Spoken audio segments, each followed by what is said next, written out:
All right, everyone. Sorry I'm late. Big things happening here at the Voice of College Football. Big doings at the Voice of College Football, and you will soon find out. We appreciate you being here at the Big Ten Live Show. We talk all Big Ten football for the next few hours, and we invite you to join us as we have left the link in the chat. It's in the chat room. We will check out your comments and questions as well. Appreciate your super chat contributions. Big Ten football. So watch March Madness, listen to the Voice of College Football, and that's the best way to do it right there. Check out the hoops, settle in. We know that March Madness means hoops first and foremost. However, remember that the Big Ten teams, all 18 of them, are on the field now practicing. Maybe not right this second. Now they are in full swing in spring practice. And then April comes and we've got all the spring games to go through. And of course, we will be here reviewing all the games in the Big Ten and across college football. All right. Lots to talk about tonight. Amazon links in the description section of all the videos. Please use the Amazon link. When you shop on Amazon, use our link and you help us grow and build the channel. It's the one way that you can financially support the Voice of College Football without spending one penny. Same shopping experience as well. As you could see on our title tonight, we're going to focus on ACC candidates for the Big Ten. We have posted videos. We've done live streams. We talked somewhat about that on the Clemson, Miami, and Florida State channels this week because Clemson has now taken its stand against the ACC and suing the ACC. So check out the live streams and the various segments that we've cut concerning Clemson and Florida State. Shoot, they've been the loudest, the most vocal. They've been out in front of the fight from day one. And we've talked a lot of Florida State versus the ACC. Posted a video just yesterday involving my thoughts concerning where ESPN may have let the ACC down, or maybe the ACC also let ESPN down in the forming of that network.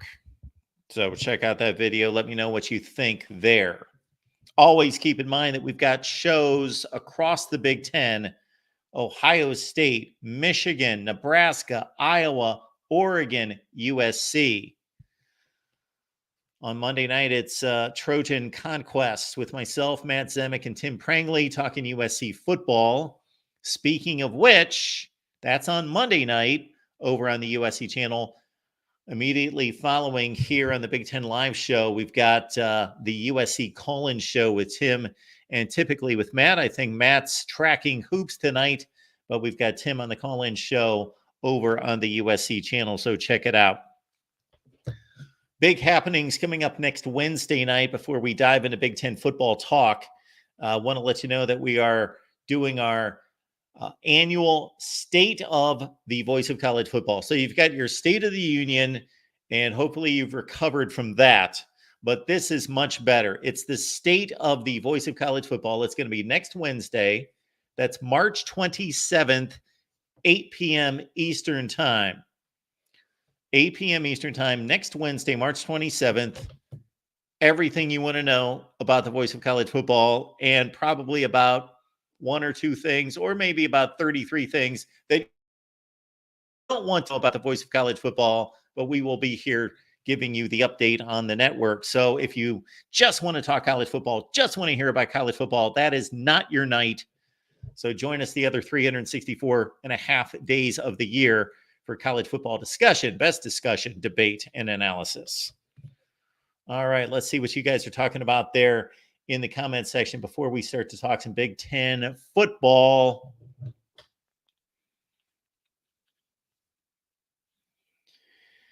D-Rock Irish is here. So is Mike Fort. We also have Hummus Hero. People looking forward to real MVP since his Wildcats took it on the chin. And that seems to be dominating our conversation tonight. And that is just fine. Keith is here as well as Moose, Jim R. Good to see you. We have left the link in the chat. We will talk anything related to Big Ten football. Shoot, we'll even talk some hoops tonight.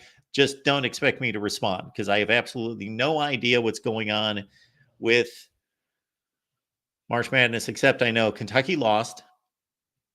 I know Illinois won. I know Michigan State got a blowout over Mississippi State. I saw that score.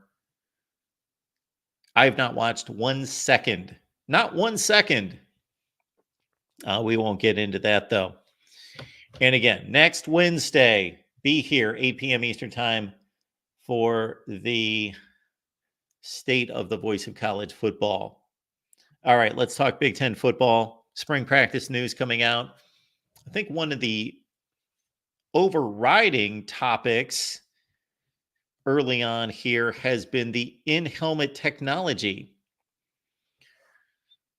So there was one player on both sides of the ball, offense and defense, that under this format has communication directly with the head coach or with a coach, maybe the offensive or defensive coordinator, and they can speak directly to one of the players. You would think the quarterback, of course, on the offensive side, a captain on defense, whether that's a safety or a linebacker. Those are typically the captains that call the defensive formations, either a linebacker or a safety.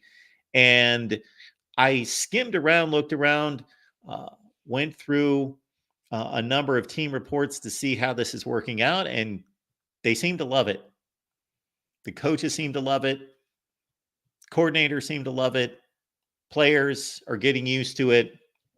So all seems to be good right now.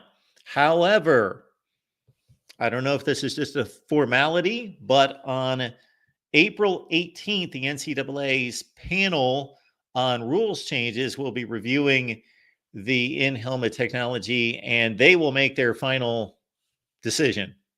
So this is not yet approved, but we are just about 4 weeks away from finding out whether there will be radio communication in the helmets for the 2024 season. But that's up to the NCAA. Maybe they'll make a final good decision. Maybe their last meaningful decision in college football will be a good one. Possibly.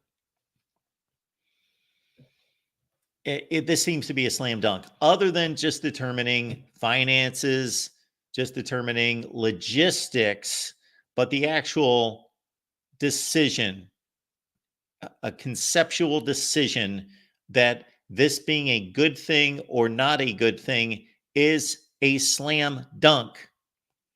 I said that because it's March Madness. It's a slam dunk to get the technology in the helmets. Now, again, I'm not saying it's an easy thing, that there aren't issues to work through and specifics to work through. Of course there are. And then let's see, after April 18th, I will be able to make my final prediction on Michigan's record this year.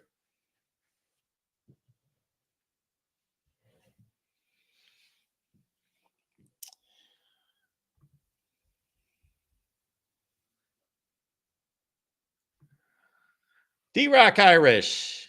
Mark, can these helmet systems be interfered with? Can't frequencies be intercepted from an outside group? Of course they can. If frequencies can be interfered with involving national security, yes, they can be. That doesn't mean you don't do it, but that's a great question. I state what I just stated with about 99% certainty. Not that I'm an expert on this topic, just that, again, if it could be intercepted, those radio frequencies elsewhere, then you would think, yes, college football is not going to come up with some kind of device that is impossible to intercept. But can you imagine the penalty for that violation? Okay. Ground control to major. Jim R. Love it. Then we will need an NFL Films type of role in this. We're going to need that next. That's going to be the important part of this, is going to be the entertainment factor of having these radio communications intercepted by like an NFL Films type. Maybe we here at the Voice of College Football could spearhead, with all of our resources, we could spearhead the college football version of NFL Films. And those communications, you've seen the NFL Films, of course, and the follies and the funny conversations between the players and the coaches and the quarterback. Yes, that's what I want to hear. So again, April 18th, we will know whether the NCAA has approved this for the 2024 season.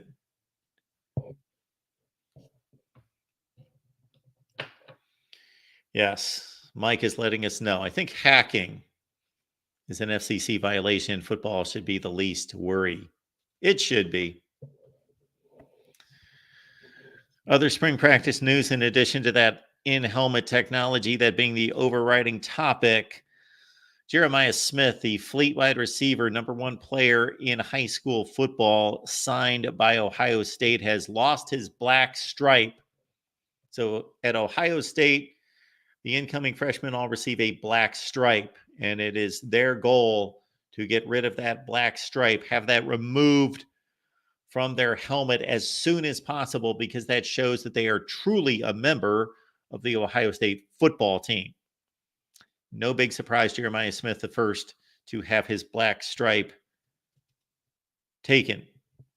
Ohio State has also offered 2026 quarterback Dia Bell, who's out of American Heritage in Florida. 20 touchdowns, 4 picks in his first season. Supposed to be just a tremendous quarterback. Ohio State has sized up 4 or 5 offers for 2026.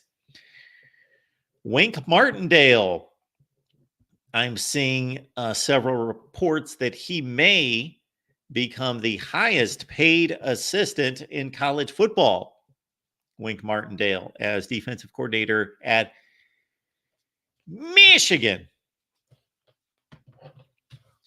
And then, of course, the big news this week in college football, not just the Big Ten, but in college football, is one Kaden Proctor. What do you guys think about the Kaden Proctor situation? Whether that's the specific Kaden Proctor situation or what this tells us about the state of college football. Not the state of the Voice of College Football, because, again, that's going to be next Wednesday, 8 p.m. Eastern time. I need to build a banner to throw that in everyone's faces. Next Wednesday, the 27th, 8 p.m. Eastern time. But Kaden Proctor and what this says about college football. Since nobody's calling, and since we have yet to get to our ACC candidates for the Big Ten and ranking those candidates, I will go off on Kaden Proctor. Nothing Kaden Proctor did was against the law or against the rules. So there's really no controversy there. We can think all we want about wanting to have recruiting be what it was, at least mostly was. It never was clean, but generally clean above board at some point in the past with most players. But he didn't do anything wrong in terms of rules violations or laws, of course, legalities. Did he do anything ethically or morally wrong? I would not say morally wrong, ethically wrong. That's pretty much where I stand on this. On one hand, Kaden Proctor is 19 years old. He's just starting his freshman season. Well, he just finished his freshman season. He's still in his freshman year in college.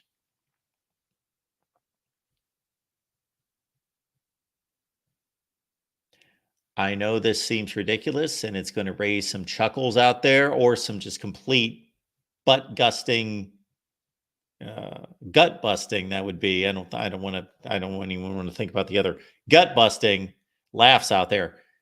But Kaden Proctor's a freshman. We see this all the time with early entries into the NFL draft where these kids say, I'm done with school. I'm going to play in the NFL. I don't need to go to class anymore. I'm done. So they don't go to their final semester's classes, don't take tests. And I'm not saying all of them do that, but I'm sure many of them do. We already know many of them do. But in this case, we've got an Alabama football player who, for the fall semester, was at Alabama playing football and made his decision sometime in mid to late January, just in time for the spring semester at the University of Iowa. Okay.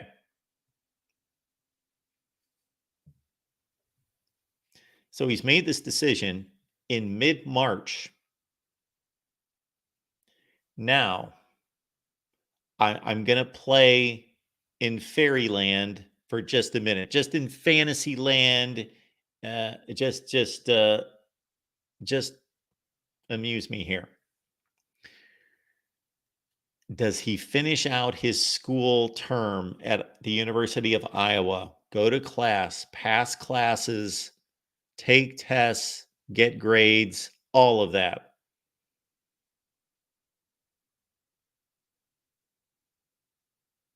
Because would that not be required? I'm not saying that these schools don't get around it. That's not what I'm saying.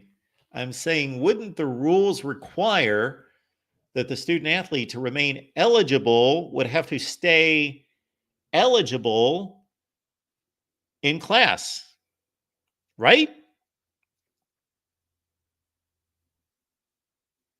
So for you to be eligible, maybe not. Maybe that never existed. Maybe you could leave a particular school, although we had far less transfers 10 years ago. Maybe that's what did occur when there were transfers, that a player would leave school and go to another school and then just blow off that next semester. Let's understand that these players do graduate. I don't know what the graduation rates. I haven't seen those statistics in a long time. They're out there. They're accessible to see the graduation rates of big time college football players. Because if you are working toward graduation, then either you say, I'm not playing football at Iowa, I'm done, I'm transferring, but you finish out the year as a student at Iowa, and then you go to Alabama, you transfer academically.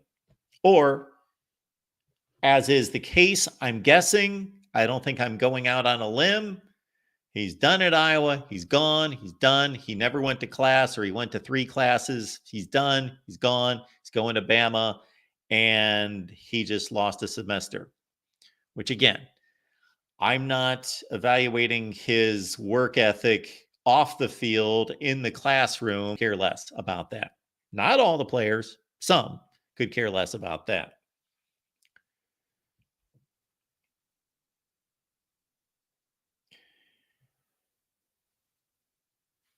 So, as this pertains to, again, simply Kaden Proctor's situation and Kaden Proctor, these are the issues I have. I understand that he's 19 years old, and therefore I don't fault him, because I don't expect him to have the maturity level to make sound decisions or to think of others. Although if he was raised a certain way, he may show that maturity at that age. I'm thinking back to when I was 19, which is almost impossible for me to remember what would have processed through my brain at 19 years old. I know that I cared about the feelings of others, and if I was doing anything to harm them, certainly that I thought of that. I was a caring individual, I believe. But more so, of course, it wasn't that long ago that my son was 19 years old, and certainly somewhere between being a just a good person and a perfect person. Not that all of that would have processed. But there's a family there. There's a support group that I would hope, but apparently not, got a hold of him, understanding that his decision weighs on a lot of people, that his decision has a lot of impact. Doesn't impact me. And even if this was an Ohio State, Ohio born and bred athlete who signed at Ohio State, I'm just at the place where, I don't care. Fine. Go to Alabama. Fine. It doesn't matter to me. So sometimes I get a ribbing on social media, and people will direct message me sometimes when Ohio State loses a prospect or there's a flip to another school from Ohio State. Like, I care. I don't care.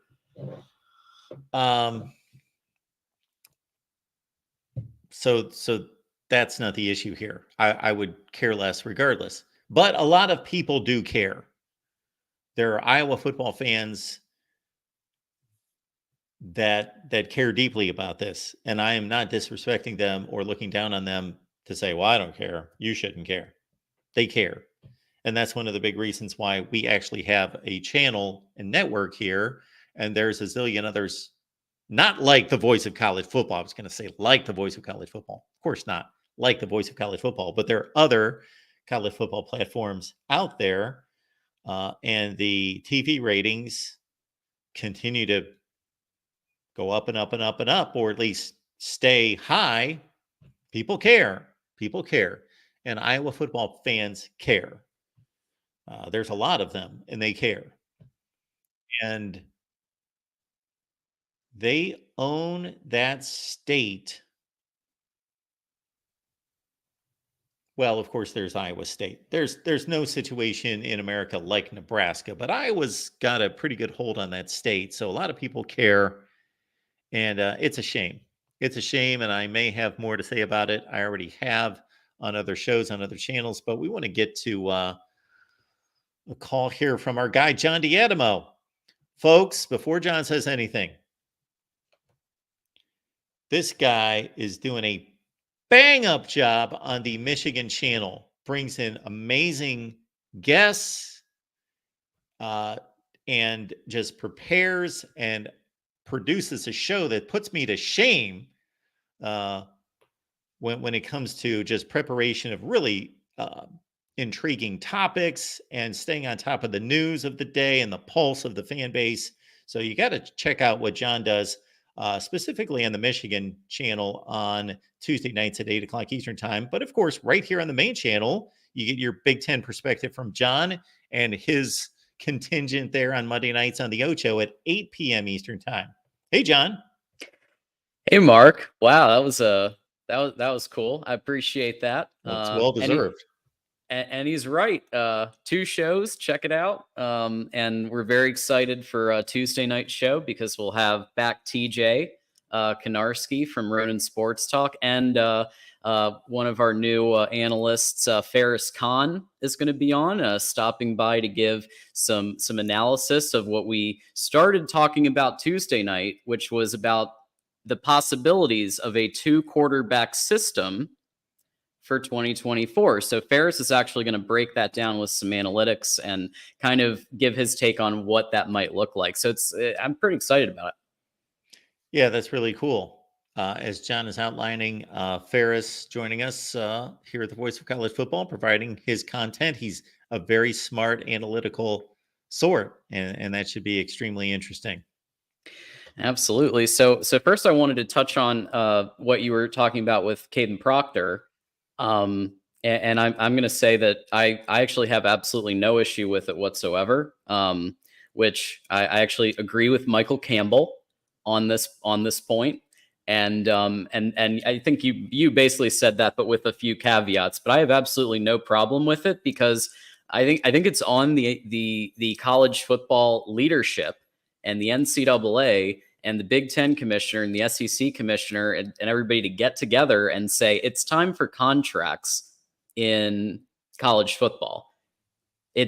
Like that's really the next step, because Michael was saying, well, you can, instead of tying it to the player, tie it to the school. And it's like, well, that part I disagree with, because it's illegal to do. You can't do that, because if you tie it to playing on the field, then that's a contractual agreement to play, which is by definition not allowed.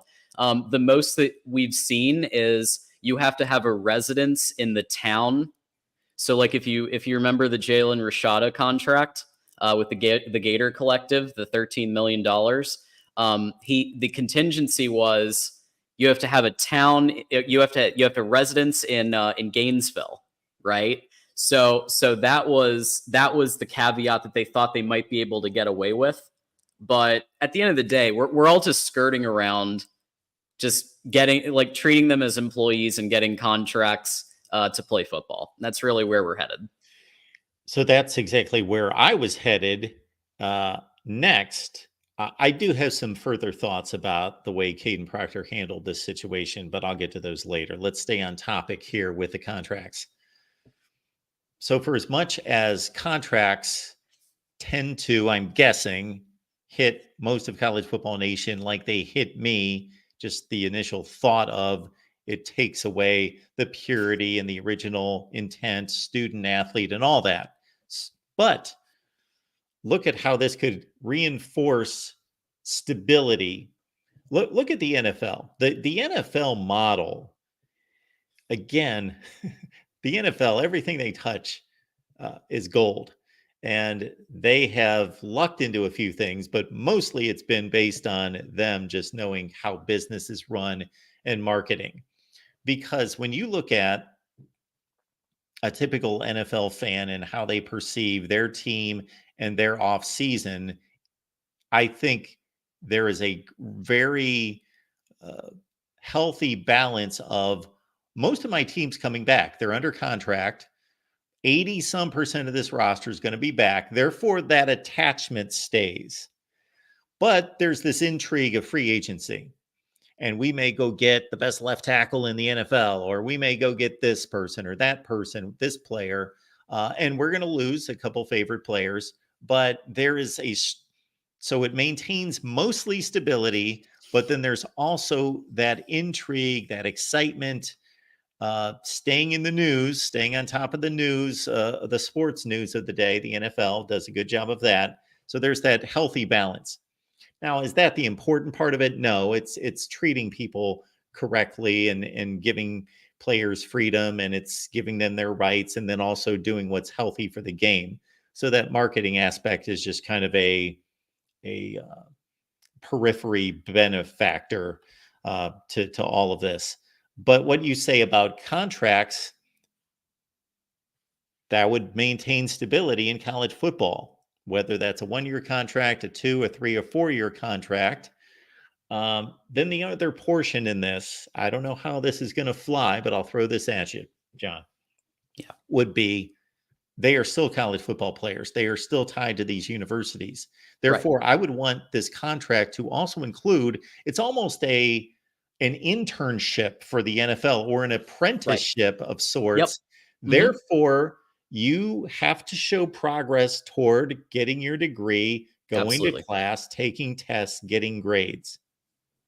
Absolutely. Yeah, I'm with you there for sure. And then it comes down to who's the I have two questions. Okay. The first question is is the NCAA the governing body that's going to to send this out? Like who's actually going to be the George Washington of getting this done?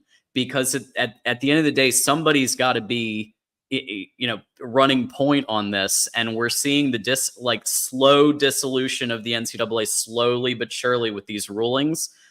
So I guess my first question is where do you see this all headed from a leadership perspective? Do you think Big Ten, SEC will kind of co-lead college football? Do you think there will be a commissioner? Where do you think this is all going to head? Because someone's going to have to enforce these contracts. And I don't know if the NCAA has much teeth left. So we've seen in the last month a small step toward, or maybe it'll turn out to be a huge step toward leadership in the sport with this Big Ten SEC advisory committee. I have said for years and years and years, and I'm not the only one, that college football needs either a commissioner or a governing body, because the commissioners do what is best for their conferences and they're scattered in opposite directions. So this is an opportunity for, and I don't know what could be the level of cooperation, but this SEC Big Ten pact is a good indicator that they can work together, because they have, in principle, the way I understood that announcement, they have in principle determined these are the ills of college football. This is where the sport is headed. This is where we want it to head. And we pretty much agree on these things, and we are going to work together going forward. So that's a good step. And I think that those two conferences need to take leadership in this. And certainly by that announcement, it shows that these are the type issues in college football. And this is probably either 1, 2, or 3 on the list to take hold of, that they want that leadership of these issues. So I would expect that the SEC and the Big Ten will get together. I hope that they will bring everyone else along and not just mandate and drive it forward. But give the ACC a token representation, give the Big 12 a token representation, so we can pretend that it's a kumbaya, but really Sankey and Petiti run the show, kind of, right? The CFP agreement from 2026 through 31, those 6 years, that gives us everything we need to know. You are going to participate in this ACC, Big 12, and Group of 5. You are a participant, and you're valuable to a certain degree. Therefore, you get a much lower cut than we do. And I would think in this situation, the same would apply. We're going to determine how to put together this governing body, or I wouldn't think it would be a commissioner, because then who gets that role unless they can go outside of themselves? And does the SEC and Greg Sankey really want to give up that role? So I don't know that that's going to work out, naming a commissioner, but a governing body, yes, and saying the Big Ten and the SEC are taking leadership in this governing body, and the ACC and Big 12 are going to have roles within this governing body. But that's the best way to do it. And then that's what's best for the sport. I've said it forever. Yeah, governing body. But those in chat who want one commissioner, let us know who that might be. And if Mark Rogers, voice of college football, would be a consideration of the commissioner. But my second question on this whole topic is, like, how long do you think it's going to take, where we're still in this kind of interim period of, we're getting around pay to play, and we're basically just kind of sidestepping it with these kind of caveats of, residence or whatever, till we actually maybe get to a contract system. I mean, I know you but you follow this stuff, and have for a long time, and so maybe you have an educated, random guess that might be better than a lot of us.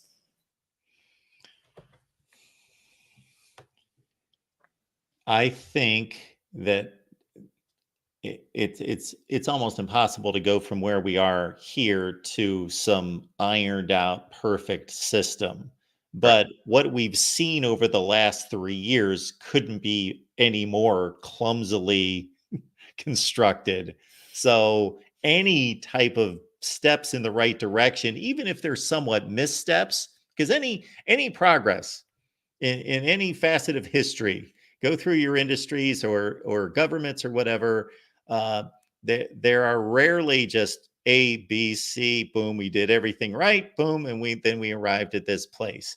There are always going to be missteps, but just so they're generally progress in the right direction is what I'm looking for. So it could get a little messier before it gets worked out. Yeah. If Yeah. it can be I messier. don't know. Yeah. Yeah. And this next year, it might get worse before it gets better. And then, like we said, 2026 to 2031 is that next agreement. So possibly by 2026 or at least soon after, I think we're going to see contracts, because whether it's legislation that forces it, which there is legislation being worked on to work on this with Ted Cruz, I think, was working on something, and there were a couple of pieces that were being considered. But I'd say in the next couple of years, that would we could see it. Joel Roland puts me Klatt. on board there, helping out Joel Klatt. I'll Hey, take that. okay. I've got all the respect in the world for Joel Klatt. Absolutely. Yeah. So before I go, so my other point, and I'm going to save most of this for Tuesday night, but we did have a pro day today at the Michigan Wolverines, and 150 NFL personnel were in attendance, the most ever for Michigan Pro Day. May have something to do with the national championship. So we will cover all of that Tuesday night at 8 p.m. Eastern, as well as spring practice. But JJ McCarthy only made 2 misses. He hit all of his other throws, including a 60-yard pass to Blake Corum, so a running back. And Mike Sanders still also took snaps at wide receiver, which may mean that they are trying to showcase him as a dual position instead of just a defensive position, which I think makes perfect sense. Just like showcasing what they can do other than the traditional role of that position can only benefit them when NFL scouts are there, and McDaniel's there and Jerry Jones is there in person to look at these guys. Do you recall how many Wolverines worked out? Well, it might have been all 18. I don't know if Okay. 7, maybe 17 with Zinner still in recover. He apparently like 90%. So he's going to submit a tape that showcases his progress. But I'm pretty sure most others did work out. Moose said 18, but I don't think Zinter did. I think Zinter is going to be submitting a film. But the others did. So it was all hands on deck pretty much. And it just shows you that, the combine is such a crapshoot sometimes, because you're throwing, or, the person that you are doing the combine stuff with is usually somebody that you have never played with, don't have any chemistry with. And JJ still did have one successful, really long ball to receiver that he had never really worked with. So the pro days, I think, are a little more indicative of, because in the NFL, you're going to have the practice time. You're going to have the time to build that chemistry, both in the formal settings and also informal settings, as Tom Brady was notorious for going in the backyard and tossing it around to like Evans and Godwin when they were, in the COVID times and they were preparing for their Super Bowl run. They just hit the backyard. So that's what you get to do when you're, part of an NFL team. You get to build that chemistry. So I like the pro days in that respect, because you have that chemistry with a Colston Loveland and those types. Yeah, just simply gauging their speed and getting used to their speed and how quickly they get in and out of breaks is a big thing. For sure. And Moose, we cobbled together all the film we could get. Unlike Caleb and USC, they did not have a broadcast on the NFL Network, so we had to cobble together clips from Twitter. But there's actually a decent chunk of film out there, even the small pieces. So you could get at least a sense of what the quarterbacks, what JJ looked like, what the wide receivers looked like, in like 2 or 3 minute snippets at least. Absolutely. Michael? Right, John. All right. Anything else? I just encourage everybody to call in. We've got the link here. If you want to give Mark the take on on anything Big Ten related or ACC. Who in the ACC is going to be headed to the Big Ten? What could that look like? And don't forget to hit the like button. And if you want your comment at the top of the queue, you want your question at the top of the queue so Mark can answer it, send us a super chat. Even $1.99, find it in your couch cushions. You have something that you want to ask, contribute that way, and Mark will help you out. Jackson, always on top of it. It's got John's Twitter handle, Thanks, Twitter/X. It's right there in the chat, folks. Thanks, John. Appreciate it. We will see you on a Monday night. The Ocho, that's right. Thanks, Mark. Great stuff from John. Appreciate John stopping by, getting the conversation started. A few more things on the Kaden Proctor situation. Then I'm going to run through ACC candidates and their qualifications for entry into, of course, this is the Big Ten show or the SEC. So what I was starting to get to with Kaden Proctor's initial decision. So let's take it back a year and a half. So I don't expect Kaden Proctor at 18 years old at the time or 19 years old now to understand and be aware of certain things. But let's understand that the people surrounding him, his parents in particular, should be understanding of this. That it's not like he's a 5-star in California and he's choosing between Michigan and Tennessee. No, he is a prized recruit in the state of Iowa. That this is not Texas. This is not Florida. They are not producing multiple 5 stars and a litany of 4 stars every year. No, this is a big deal. All eyes on him. So first and foremost, he did something that way too many guys do. He committed. During one of my videos, this was a couple years ago, I went to the dictionary to outline and define the word commitment. Most of these student athletes, to their credit, they do follow through and go and sign at the school where they committed. They don't flip. The flip is still in the minority, but it's way, way too frequent. So first of all, don't commit until you know you're going to sign there. That's why I really don't like to pay attention to commitments, because it means nothing until it's signed. Is it a great indicator? Of course it is. I would just take a guess that 80% of them follow through and sign. Mike, we'll get to you in just a second. So that's the first thing. It's not just the commitment, and he shouldn't be treated any different than anyone else. But if his parents are involved, they would understand, son, a lot of people are counting on you. You're a star in this state. People are watching. Let's make this commitment when we are sure. Okay. Well, he didn't follow through on his commitment. And what made it even worse was that he didn't flip to Alabama and sign a month early or anything like that. He flipped the day before National Signing Day. For that entire time, Iowa football fans were counting on Kaden Proctor. He is committed to us. Yes, we got him. Flips the day before. Plays a football season at Alabama. We know that there was a Tier 3 violation by Iowa contacting Kaden Proctor while he was at Alabama.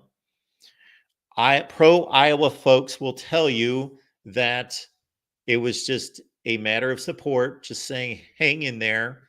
He was getting blown through the first several weeks of the season, not looking great, giving up sacks, and had a rough time adjusting to big-time college football. I'll not debate that one way or the other. There was an infraction. It was a minor infraction. So at the conclusion of this football season, what does Kaden Proctor do? Well, he no longer has the head coach in place that he committed to, signed with. Nick Saban, of course, retired. And so he doesn't just make a decision to enter the transfer portal. He makes a decision. I'm going to Iowa. We knew he went to Iowa before he officially entered the transfer portal. Okay. And that's fine. That's perfectly fine if he thought during the conclusion of that season, okay, Nick Saban's leaving. That has a factor in this. And I'm not saying that these were all factors. I'm just bringing up logical factors. My head coach is leaving. I don't know about this next coach. I don't have a relationship with him. Nick Saban's been recruiting me for 2 or 3 years. I don't, plus the year that I played for him. I don't know who this new coach is, Kaden DeBoer. So that's a big factor. Next is I'm homesick, or I just prefer. I'm just a little out of place. And again, I don't know that these are factors. I'm just saying these are logical factors. Okay, so I'm going to go back to Iowa because I like it there. Going to go back home. And then let's say the money factor. I can make more somewhere else, but Iowa has really stepped it up. They've increased their initial offer last year to something much larger. It's competitive. So with all those things in play, I don't need to weigh my options. I don't need to visit various places. I don't need to go here and there and across the country. I know I want to go back to Iowa. By all indications, that's what he was telling us by making that decision before he entered the transfer portal and did not go on any visits anywhere. I just figured he prefers to go back home. Nick Saban left. He doesn't know anything about Kaden DeBoer, and he knows what Iowa is, and they probably stepped up the NIL package. That seemed logical, right? He's there for 2 or 3 weeks. What went wrong? What went wrong in 2 or 3 weeks? Was it a combination of Alabama came back with more money? His former Alabama teammates whom he went to spring break with were like, dude, we're Alabama. That's Iowa. Seriously. You're going to experience more 3 and outs than you've ever seen in your life. And making jokes of Iowa football. Who knows? I would not pass a bunch of 19 and 20-year-olds at Alabama to be making fun of Iowa. Can you envision this with me? So just wasn't well thought out, understanding the weight of his decision and how many people it would affect, that he spurned all these people last year and then he does it again.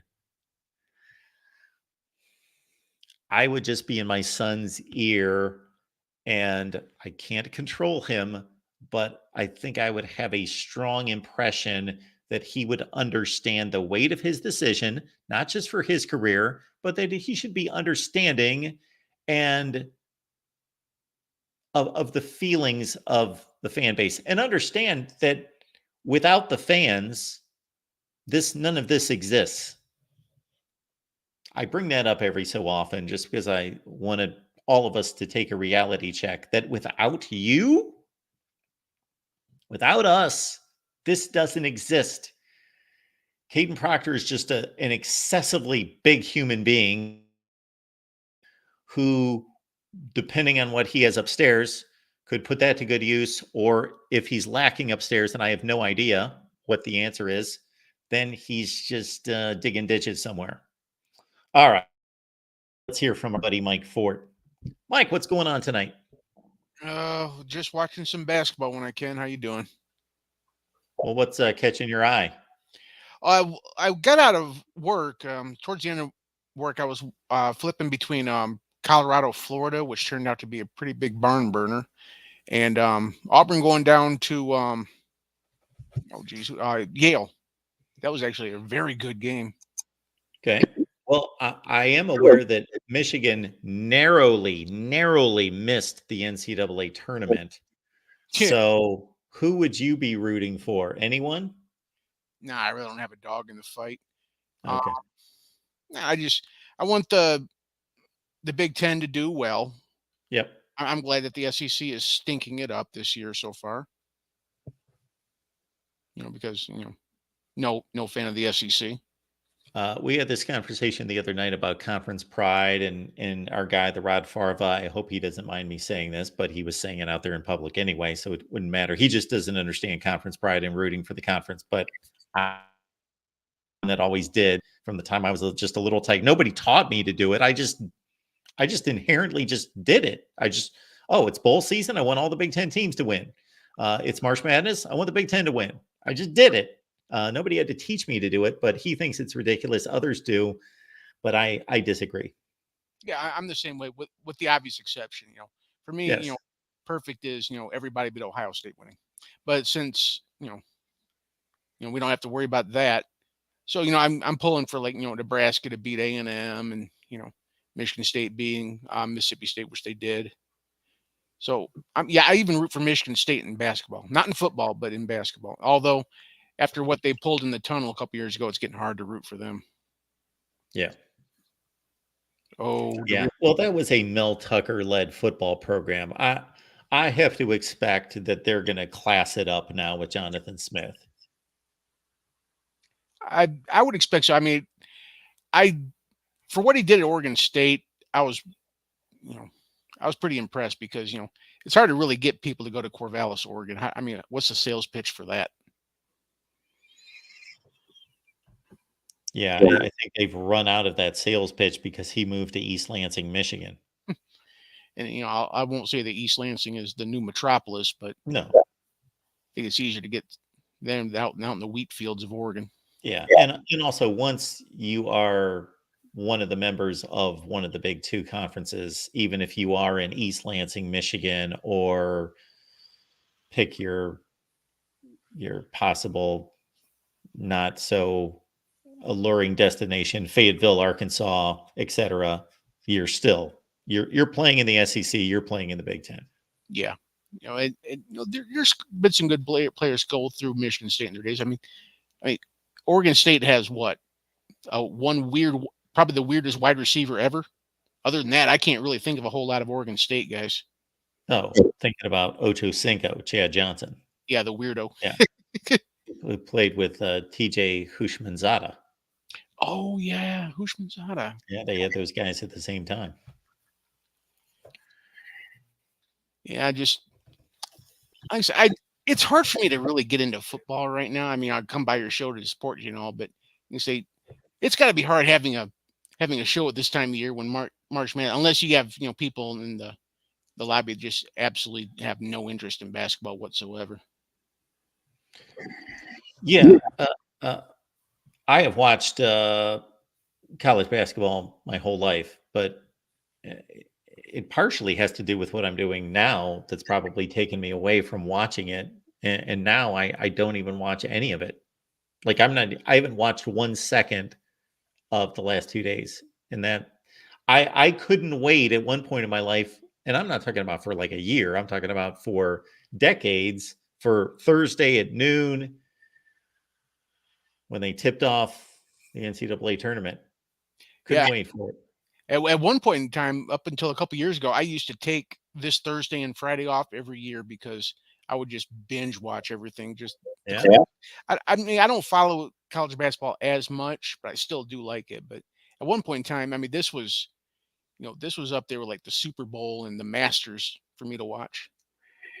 Yeah, I would think that for the average person who doesn't watch college basketball, that takes away some interest from because you don't know the teams, but it is the closest or the best example, I think, of if you are completely detached from a sport the entire season, that this is the one event that you can just instantly get into.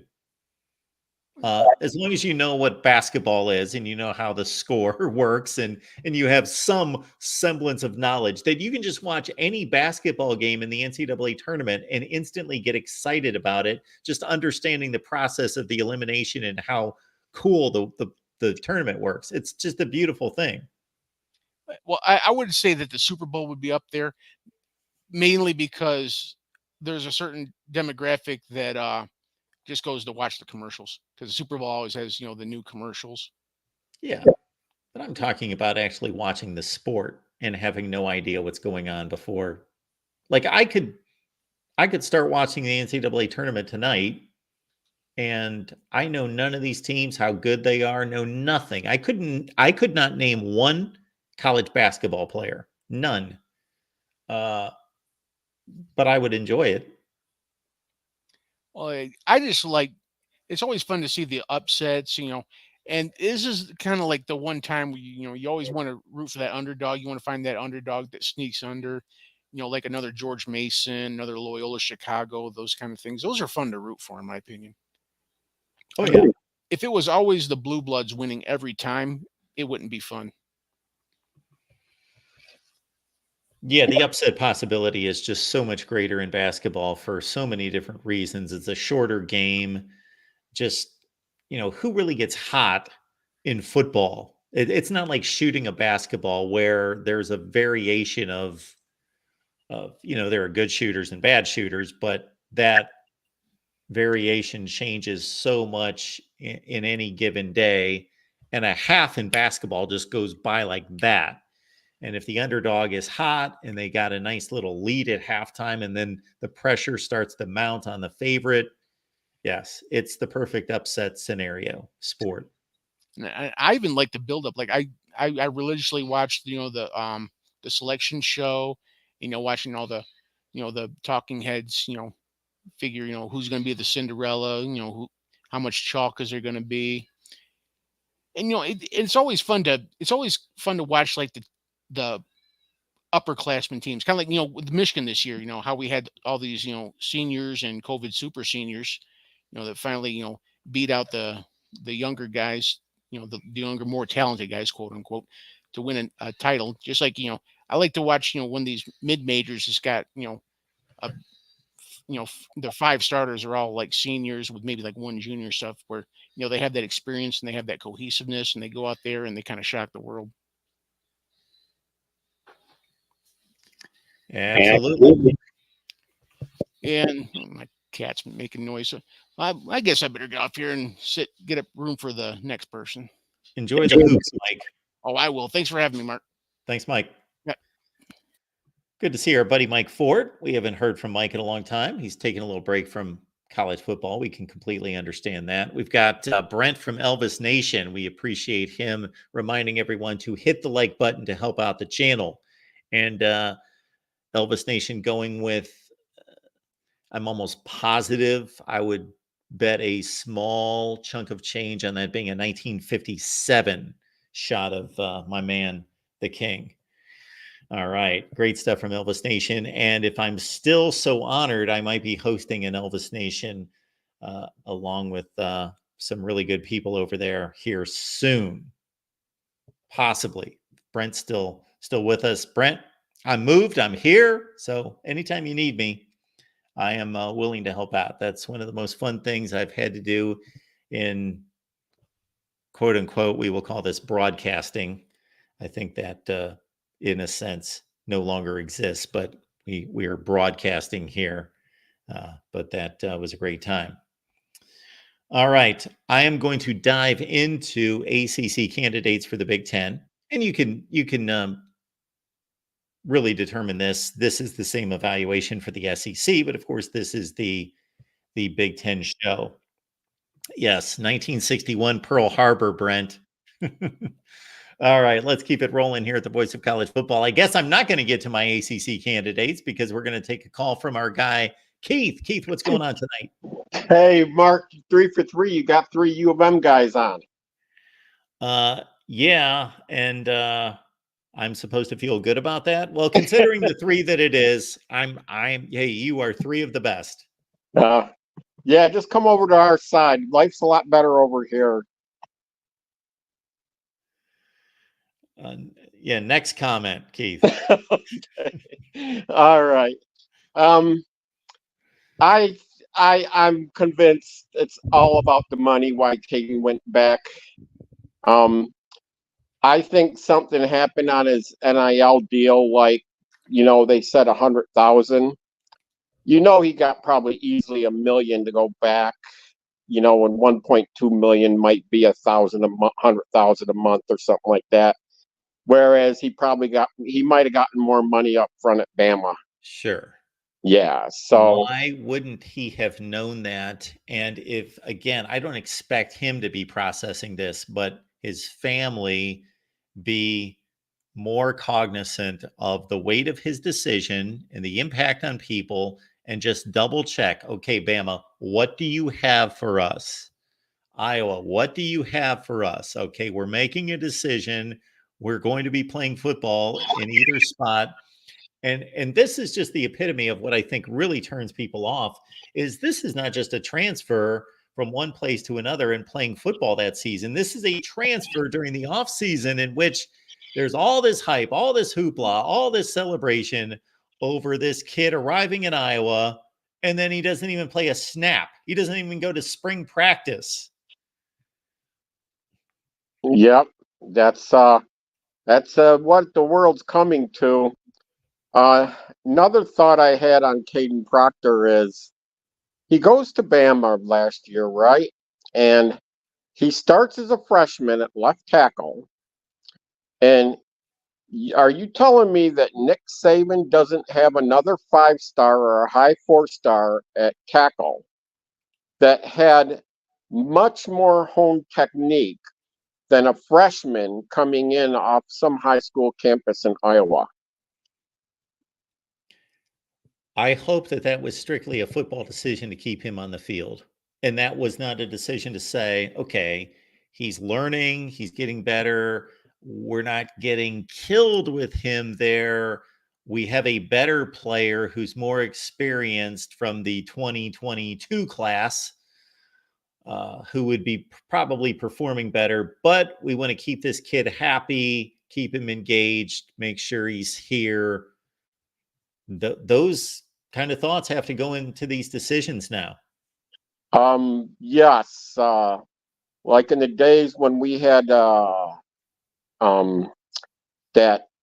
5-star quarterback that we had to split time with Tom Brady on the field because promises were made to him when he was recruited. Drew Henson. Drew Henson, that was it. Yeah. But he could play. Yes. He really could play. Right. Right. But that's like I said in our last conversation, I think these 5-stars and high 4-stars are being really corrupted by this money, and they're just not performing like they used to. And we saw that. I didn't think Kaden Proctor was a top recruit last year when I saw him playing. He was a freshman playing left tackle. Yeah, and against some of the edge rushers he faced, that's a daunting challenge, right? Exactly. So that's why I'm saying keep that in mind when you say that he was not living up to expectation. Oh, you want to know something fun? Over the past couple of weeks, I gotten a couple of feeds from Bama YouTube channels, the Bama Standard, the Crimson Wave, and things like that. And the reason they send them to me is because they were highly complimentary of Michigan football, and there's a certain segment of Bama fans that said, you know, Michigan came in and kicked our butt. They were better coached. They were more aggressive. They had a better culture. And so I got these things, and we'll just let that be as it is, because that happens in every football community. But I saw an interesting one the other day on the Bama Standard about Kaden Proctor. And let me bring up this subject with you, Mark. Maybe not you so much, but say like Corey and Humus. What would they think if Tony Alford said, no, I've been here long enough. I liked it better at Ohio State. I'm going to go back to Ohio State.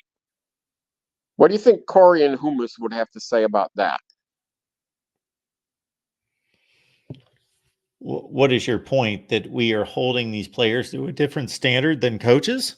No, I'm saying that there would be a certain amount of hostility in that locker room, in that coaching staff, to Tony Alford coming back. Yes. And That's what I'm hearing is in Bama. There's a bunch of players and a bunch of coaches down there that are unhappy about Proctor coming back. Somebody got promoted and got a scholarship that didn't have one before. When Proctor comes back, he's going to lose that scholarship. Yes. Somebody got promoted and got first run reps with the first team. He's going to be demoted. Yes. Yes. And so there's all this drama that gets put in that locker room, and it might not be a pleasant situation. I would think and I would hope that that's going to light a fire under a lot of Alabama's offensive linemen, and specifically competing at tackle, to make him look bad and just to show that they are better players. And the talent gap, to your original point at the beginning of the call, isn't so large that it's not like Kaden Proctor, 5-star, decided I'm going to go to East Tennessee State, where regardless of how much effort he gives or how much anybody else tries, he's just so much better than everyone else. That's not the case at Alabama. So maybe this lights a fire under his teammates along the offensive line to make him look bad, and maybe puts a fire under some of the guys on the defensive line during spring practice to make him look bad. Yeah, you always you're a half glasses half full kind of guy in this discussion. You know, I'm seeing the glasses half empty. I'm seeing a lot of problems coming back from this move back there. I hope Alabama is Alabama again, and they don't go, you know, with who was it, the Shula coach, Mike Shula. Mike Shula, and go Mike the or David. I get them mixed up. Okay, yeah. Anyway, Go one the of them eight, coached the Bengals and the other coached at Bama. yeah, go the 8-4. I don't think they ever had losing records today. They lost 4 or 5 games, but that's disastrous like it would be for OSU if you ever lost 4 or 5 games. Somebody had a 3-8 season. I'm can't remember if that would have been Francione or if that would have been Shula. Yeah. Look that up. Somebody had a 3-8 season, and they had another losing year in the 2000 to 2006 period. Yeah. As ACC candidates go, I've heard both Clemson and Florida State prefer the Big Ten. Have you heard that? Yes. Okay. More so out of Florida State. And not just that they prefer the Big Ten, but they're more qualified to go to the Big Ten. Florida State draws more viewers, number one, because even though they've been down, they have been able to hang with Clemson's viewership. And of course, Clemson is just coming off a 6-year high of being at the ultimate peak of its program history. And then the other thing is that Florida State's a better academic institution than Clemson. And you know who's the best, I believe, academic institution in the ACC is Miami. Where'd you hear that? They're one of the AAU programs, and I had a friend who went to a graduate program down there. And didn't Tony Alford say that Miami was way up there? You mean Tony Altimore? Altimore, I'm sorry. Buddy? Yeah. I don't remember, you know, Tony has said so much. I don't remember what he said there. Now, we're going to show here in a few minutes when I go through the ACC candidates what their World News and World News Report. I can't remember. U.S. News. U.S. News and World Report. Thank you, Keith. Yeah, US it was News big and when I World was in Report college. Yeah. ranking is, but you are correct. Both Florida State and Miami were up for AAU membership. They were both among the, I believe, 17 final candidates. Miami was chosen. Florida State was not. Right. So, but I've often seen Miami as the sister school to Notre Dame when they come in the conference, whereas Florida State get bunched with Clemson or somebody else. Okay. I kind of get that. I think you're relying a little too much on 1980s football Catholics versus convicts? Yes. I know that's a big deal and that's history and we all lived through it and it was fun, but I don't see the Miami Notre Dame connection other than a 5-year span in the late 80s and 90s. Now, Miami and Florida State are a connection. Obviously, they're arch rivals. And Clemson and Florida State are kind of a connection, more so than for some reason Miami and Clemson. They've all been in the ACC. Well, Florida State arrived in the ACC about 12 years before Miami, but they've all competed in the ACC and Florida State directly against Clemson because they played in the same division. And because those programs were better than Miami this last 20 years, they've competed more for championships. Yes. But And as once they for go to the Big Ten, all that goes away. yeah, but as for viewership, Clemson versus Florida State, look at the two different markets. Clemson's in South Carolina, and Florida State's in Florida, and I believe Florida is the number 3 market in the U.S. for eyeballs. The state of Florida is the third largest state. For eyeballs, yes. Third largest TV audience, California, New York, and then Florida. How about Texas? Anyway, it's in the top 3 or 4. There's Yes. no doubt about that. Whereas South Carolina is probably in the bottom 25. Yes. Yes. So any Florida school is going to have a competitive advantage over any South Carolina in terms of viewership. But we will go strictly by viewership.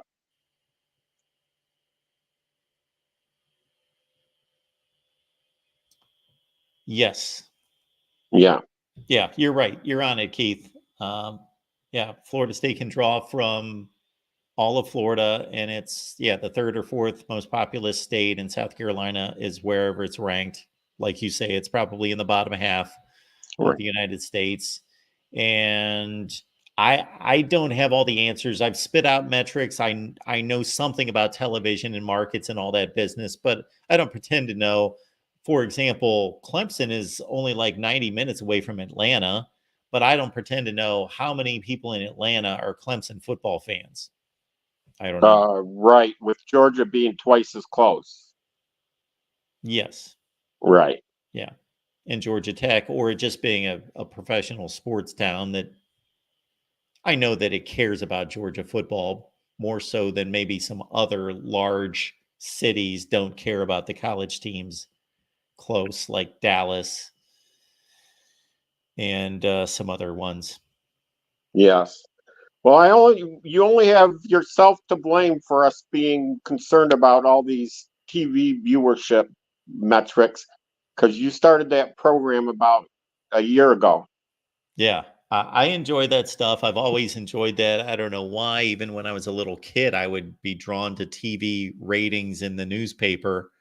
But then I got into television. So it interests me, if nobody else. Yeah. Yeah, it interests a lot of us, especially when we don't have football to watch. But thank God for the spring games coming up soon. We'll get a little glimpse, at least, of practice. Yes, we will be here every Saturday. Yeah, and the B1G does a real good job of covering all the channels of all the games. Yes, absolutely. Yeah, they got a 60-minute program where they cover it, and there might only be 30 or 40 minutes of play anyway, so it works out real well. All right, Keith. Okay, I'm going to ask you one thing before I go, and that is over or under 2.5, the number of 5-star quarterbacks that transfer out of Ohio State after Will, what's his name? Will Howard? Yeah. 3.5-star gets promoted over 4 5-stars in the room. Over or under 2.5? Well, if we want to be technical about it, Keith, they're not all 5 stars. So I get your point. So you're talking about Brown and Kindholtz are 5 stars from 2 years ago.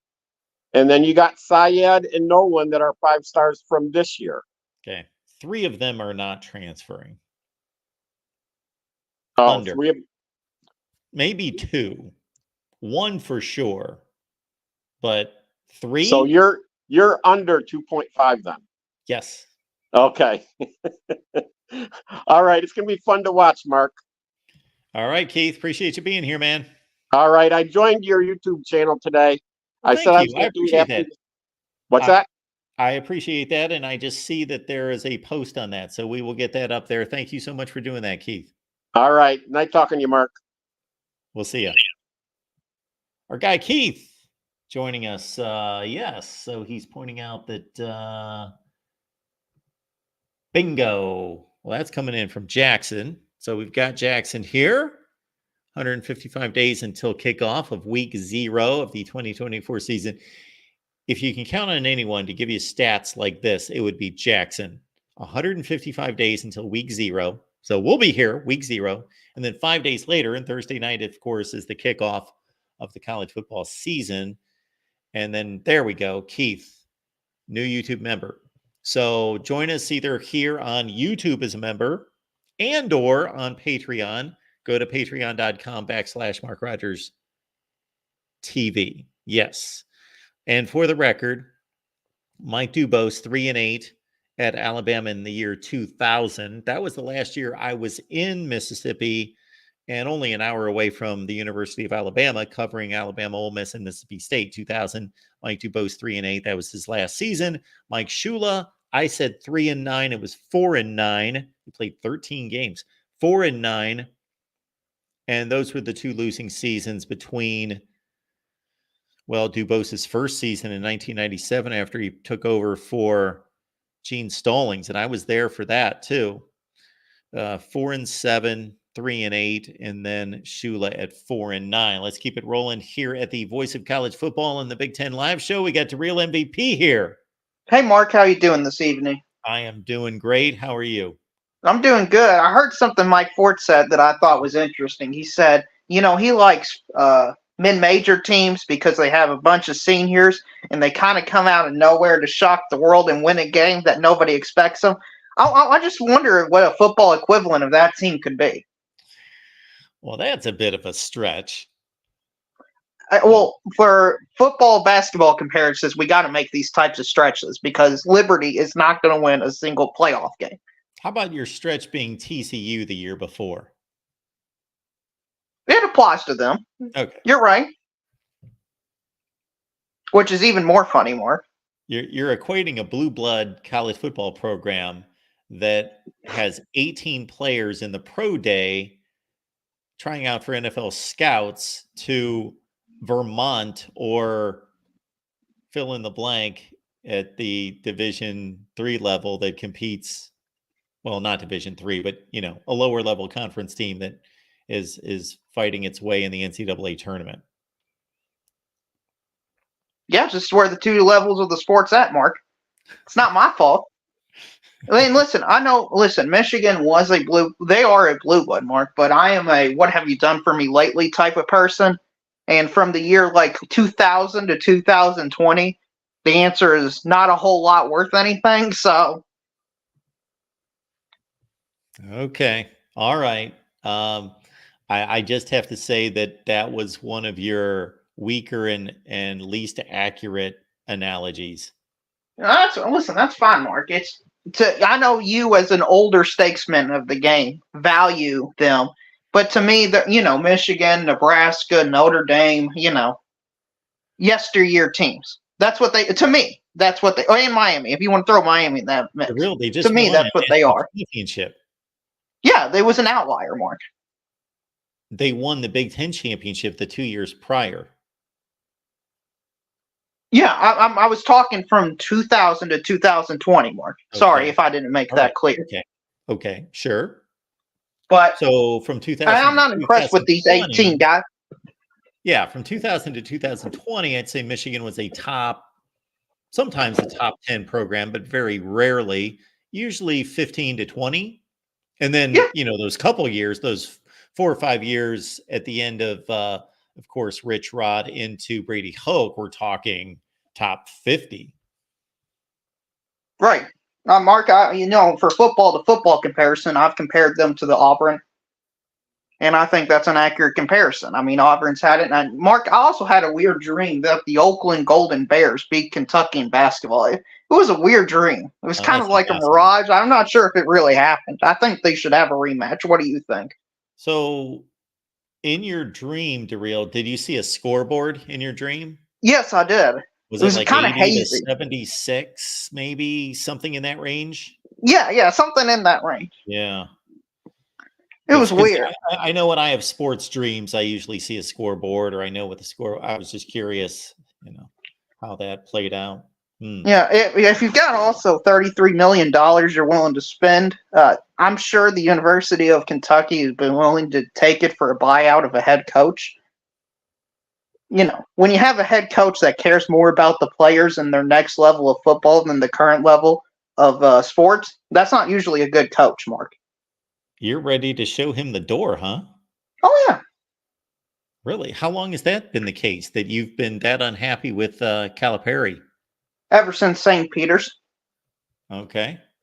Listen, Kentucky has had the worst 4-year stretch in the history of basketball for them. Are you just talking about, are you putting that into context or you mean specifically record-wise they have been that No, bad? I'm talking like if you take the totality of it, the 2020 season, the COVID season, they were horrendous. They were like sub 500 or just at 500. And then you had the 2 worst losses in the history of the Kentucky basketball in St. Peter's and Oakland. And then you have the year where we didn't even make the tournament, which is pretty bad for Kentucky. And then home losses left, right, and center. I mean, even this year they lost 10 games, Mark. I mean, for you, it would be like if Ohio State under Ryan Day lost 3 games 3 years in a row. Yeah. How would that feel for you? Yeah, he would be done. Exactly. Now, would it matter if he won a national championship 15 years ago before that? No. Exactly. And that's where I'm at. No. That's where he gets invited 20 years from now to come back to celebrate and be honored and get the applause in the banquet. But that's not relevant to evaluating coaches currently. Correct.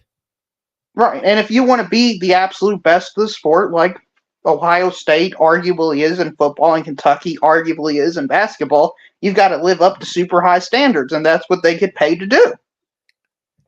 So how many roughly consecutive years has Kentucky not met standard? Ever since 2019. Okay. So we're looking at 4 consecutive bad seasons, whatever it is, 4 or 5. Okay. Right. That's just obviously they unacceptable. needed to finish out 2020, but you're saying they would not have even made the tournament unless they would have surprised. Well, in that season, we didn't win the SEC tournament. Now, the actual tournament was canceled, so I can't speculate. We would have been a super high seed, but with the recent events, I'm not sure if they would have even won a game. They played the entire SEC tournament that year? I'm thinking 2019. Sorry. Well, I think I'm getting my years confused. Yeah, 2020. They canceled. Everybody got canceled. Right. Yeah. 2020, we were terrible. 2019, we didn't win a single game in the SEC tournament. And we didn't win a game in the NCAA tournament. So we're just bad, Mark. We're just in a down place right now. And that's okay. This happens to all the great. When was the last time Ohio State's truly been down? So do you consider that has to be for more than one season? Yeah. 1987 to 91. And they went probably 9-3, 10-2? No, they didn't. No, they weren't that good. No. Okay. They went 6-4-1, 4-6-1, 8-4, 8-4, 8-4. Yeah. Yeah, that's bad, Mark. That's bad. And did he get fired? Yes, Earl Bruce got fired. Then John Cooper was hired, and he got off to a rough start, but they kept him around. Yeah, before he got it going. I got you. So I want to ask you. I've seen Clemson is now joining this lawsuit Yes. or they've created their own lawsuit about the ACC. Do you think Clemson and Florida State have a better chance of winning the national championship if they stayed in the ACC, joined the SEC, or joined the Big Ten? Oh, that's a great question. You have made up for your earlier, in my calculation, misfire on the whole Michigan analogy with the lower level conference teams in March Madness. Made up with it, as you typically do. A great question. That's a great question because, on one hand, of course, they are more likely to dominate and gain elevation into the national championship tournament, the college football playoff, as a member of the ACC. But there are going to be less spots available being in that conference, but a weaker schedule. I'm going to say, because what we've seen out of the last 10 years, I'm going to use Clemson as an example.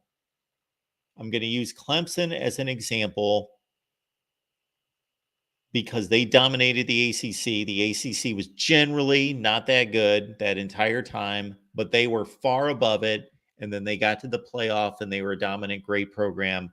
I'm going to say stay in the ACC and just be dominant programs.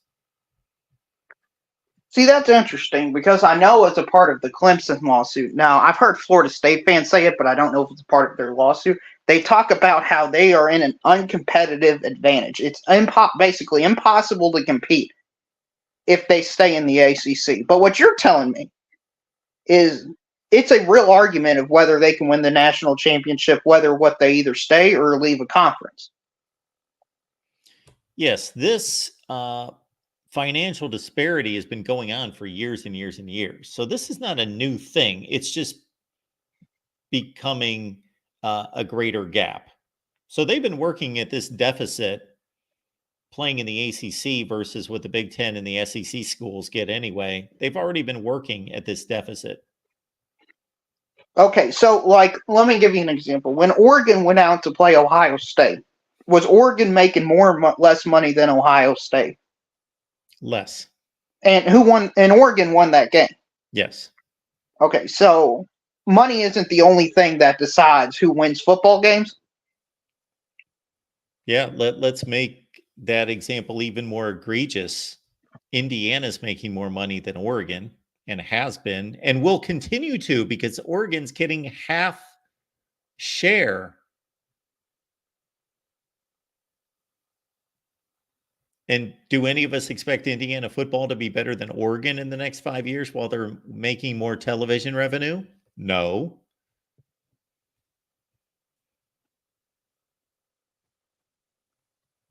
It's just interesting to think about, Mark, because I've noticed this talking point has been around everywhere. As if you're in first place in the dollar amount, you're going to be first place in the standings, as if there's a direct correlation. Listen, as a Kentucky basketball fan, I can confidently say that's not true. Just to pound on the Oakland thing, I saw Oakland put $2.4 million into their entire men's athletic budget for this year. $2.4 million. And they beat us. And Kentucky does 10x that amount. Yeah. Another thing to consider, and I bring this up from time to time because there's this thought process, I believe, out there when talking about the ACC contract in particular, that it was so poorly negotiated by the ACC. And that is true. I'm not saying that this point is not true, but it's taken to an extreme, that the ACC let its conference members down by negotiating this horrible contract. And they're only just now getting to the $40 million per team per school threshold this season versus the 80 million. Well, whatever it's been in the last several years under the old contract. I think the Big Ten's been living in the 70 to 75 million, and it's going to explode to 90 million per team.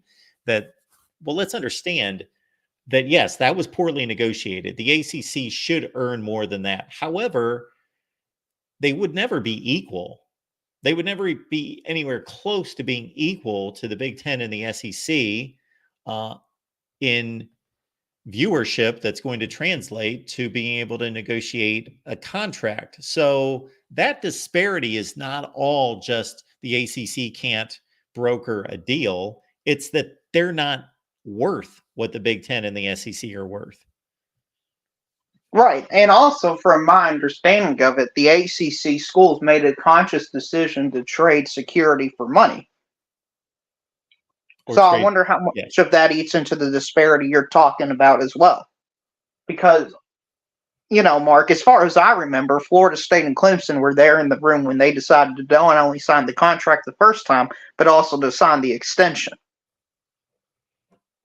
Yeah, and that's something in this that I don't completely pretend to understand, because that's the obvious response to what Clemson and Florida State argue as being an unfair situation, and that they are not in a league that can compete, and therefore that they have rights to break the contract and leave, that they signed the contract. Now, our guys on the Florida State channel do a much better job of explaining this, because they have the knowledge of it and they've looked at this and they look at it every day, that what's being discovered, and only a few small layers of this have been brought to light, is that the ACC did not negotiate, nor did it make a deal in good faith with its league members. They had other things going on with ESPN, with Raycom, that were not above board necessarily. And that's why the ACC does not want this discovery process to continue. They would like to settle out of court, not have to go to trial, I should say, and have all this be known by the public. I guess for some, I can buy that somewhat, Mark. I don't know. I need to actually see that type of evidence, but let me just throw this out there, Mark. If Florida State made the playoffs this year as a 4 seed, what are the odds you think they would have sued the ACC right now?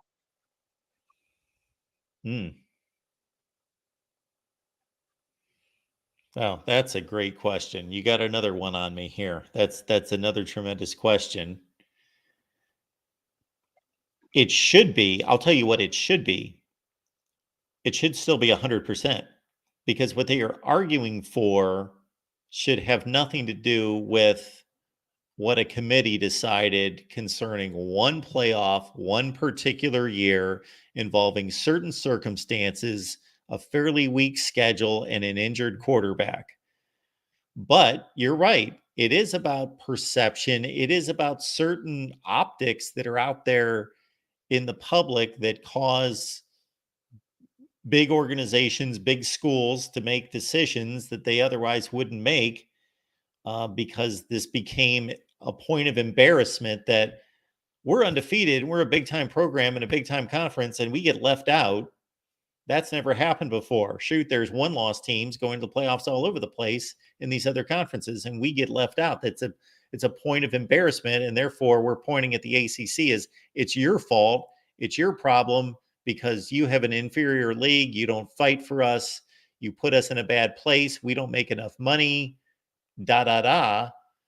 But if that would have not happened and Florida State would have been selected, even though all those other things are still true, they don't make enough money, the ACC still operates the way it does. That's a great question. I think it again should be 100% still what they would decide, that this is not the place to be and we need to get out of here. But I tend to think it's more like 75%. I guess you even have more faith than me, because I kind of somewhat agree with Todd Goodwin when he says 0%. Zero. But yeah, I don't think it happens. I honestly don't think it happens, because for me, this deal, Mark, was negotiated how many years ago at this point? 2016, 8 years. So this idea that now all of a sudden they've discovered. Sorry, were you going to say something? I saw you put your finger Yeah, I was up. just going to technically correct myself. That was the extension of the deal in 2016, the original deal. Go ahead.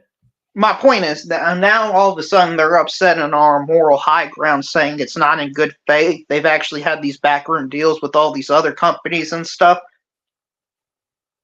At a certain point, it's kind of like you've had all this time to do it, and now all of a sudden you're trying to bring this out into light. Like, I don't think Florida State has the exact moral high ground that they claim to have over everybody else. I don't think they're the person fighting for the little guy, the common man.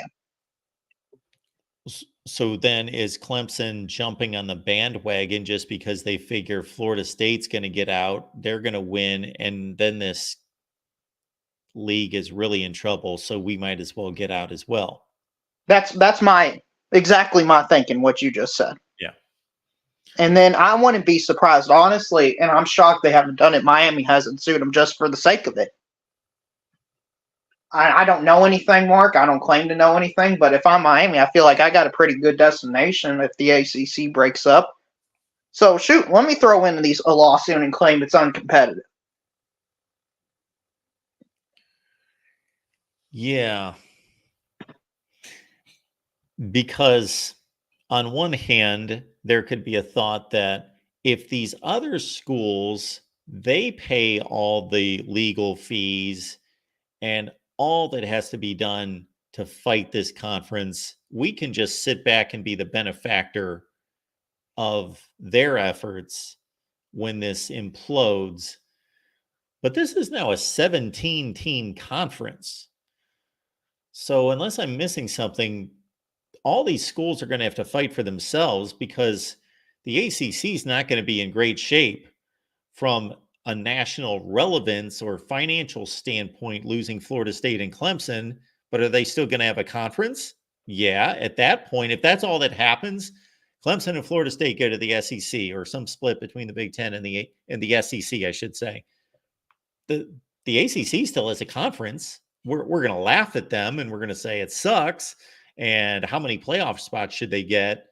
But they're going to have 15 still what used to be Power 5 football schools playing football. So I don't think it's just going to crumble, and they're still going to have them all tied to a contract to 2036 unless they individually fight it. That's my thought. Right. And something else that surprised me is there was like a no reasonable person standard, from what I understand, in the lawsuit. And to me, that doesn't make sense, because you've got 15 other schools, as you've said, that want to be in this conference as of right now. So to me, it's very hard to argue that no reasonable person wants to be in this conference when you got 15 out of 69 Power 5 members or Power 4 members being in this conference, and 3 of them joining this year. Yeah, it seems like Florida State and Clemson's beef against the ACC, in principle, it makes more sense for their beef to be that we don't get enough of the share of the revenue in this conference than it is that you don't make enough money outside of, compared to all the other conferences, because we signed up for that deal. But I do think that they're going to be able to fight their way out of this league. I think so too. I just think it's kind of sad the way they're doing it. I mean, they're throwing a fit and tantrum over a mess they created, and instead of taking responsibility, they're just pointing the fingers at everybody else. Well, that's the only way they can get out of this league. I understand it, Mark, but I just find it pathetic. I wish people were just honest and said this league is terrible. We're just going to create a bunch of crap reasons to get out of it. I would at least have respect for those people. Well, that's not going to stand up in court. I don't think this should stand up in court saying it's unreasonable. No person is expected to compete. It's uncompetitive. It's uncompetitive, Mark. Really? Uncompetitive? Nobody can compete in the ACC. Nobody has a chance of winning a national championship. My goodness. Like, that's just not true, in my opinion. Like, that's just a factually untrue statement that nobody has any sort of a chance at all going forward. True, because Clemson has shown that they do. And what they are arguing is a forecasting of what the future is, not what it currently is. They're forecasting that, well, this disparity is just going to grow and grow and grow, and we're not going to be able to compete. Well, that has yet to be seen. Right. And I saw Ralph brought up a good point. How about instead of bringing your ire toward the ACC, how about trying to convince Notre Dame to join your conference as a full-time member? Listen, you want to be competitive at Notre Dame, and then what are you instantly? You're instantly one of the Power 3 leagues.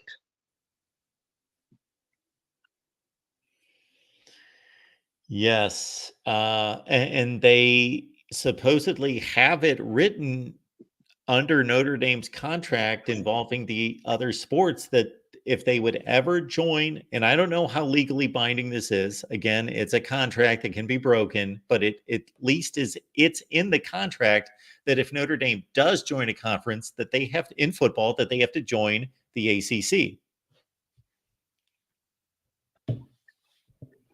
Right. And if, let's just say, Mark, hypothetically tomorrow, Notre Dame decided to join the ACC.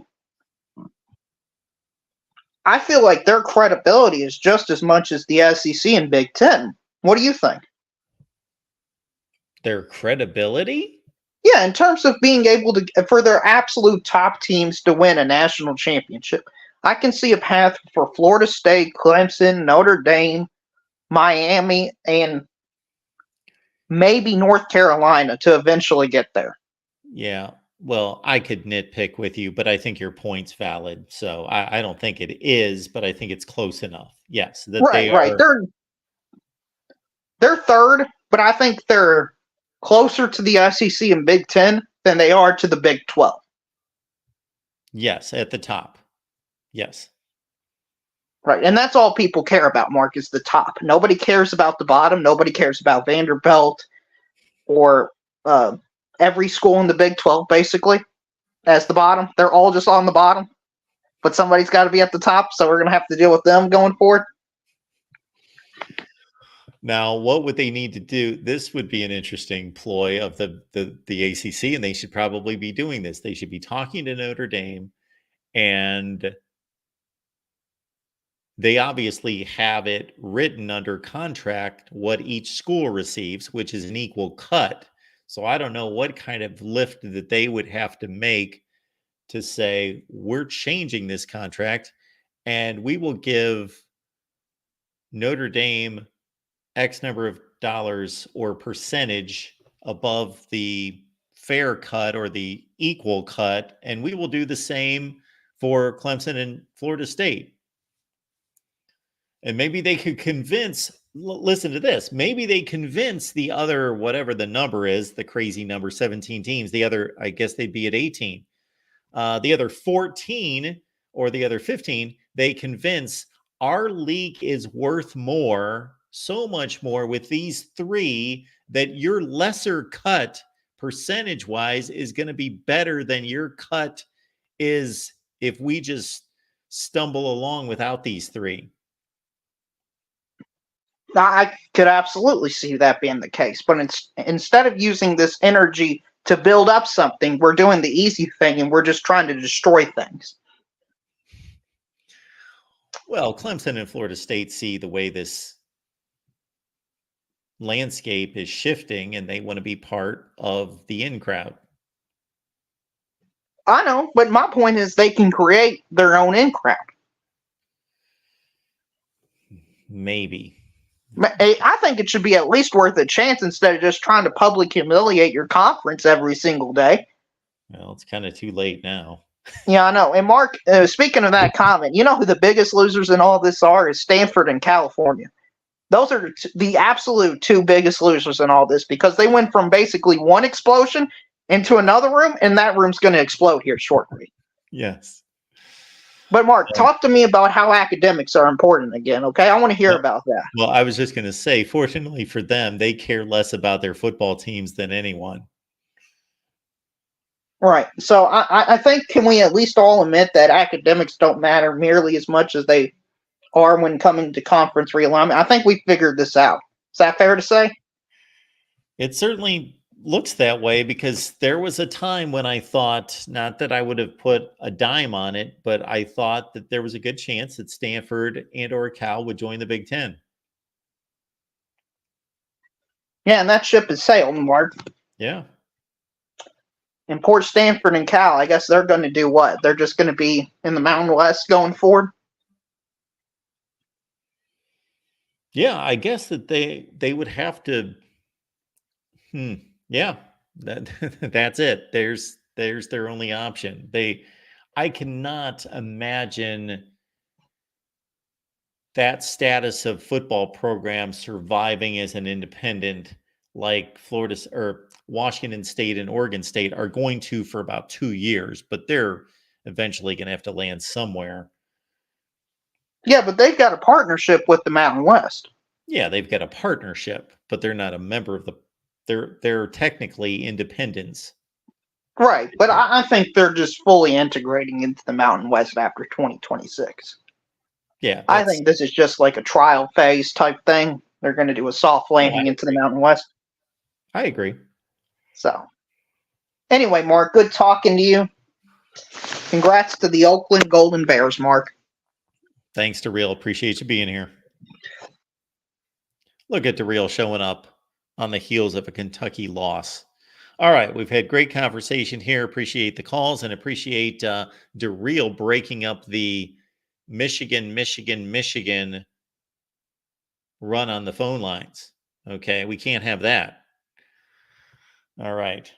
I do appreciate our Michigan contingent. You guys are phenomenal. Now we are going to look at candidates. And if this looks familiar to some of you, it is for good reason. So if one thing that my father told me, it's not to work harder, it's necessarily sometimes to work smarter. So we are going to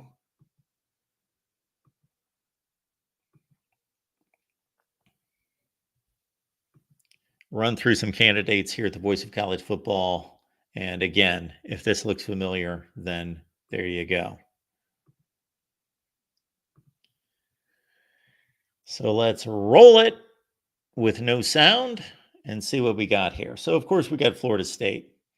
And we see some of their football credentials. I could go on and on about what they've brought to the table since joining the ACC in 1992.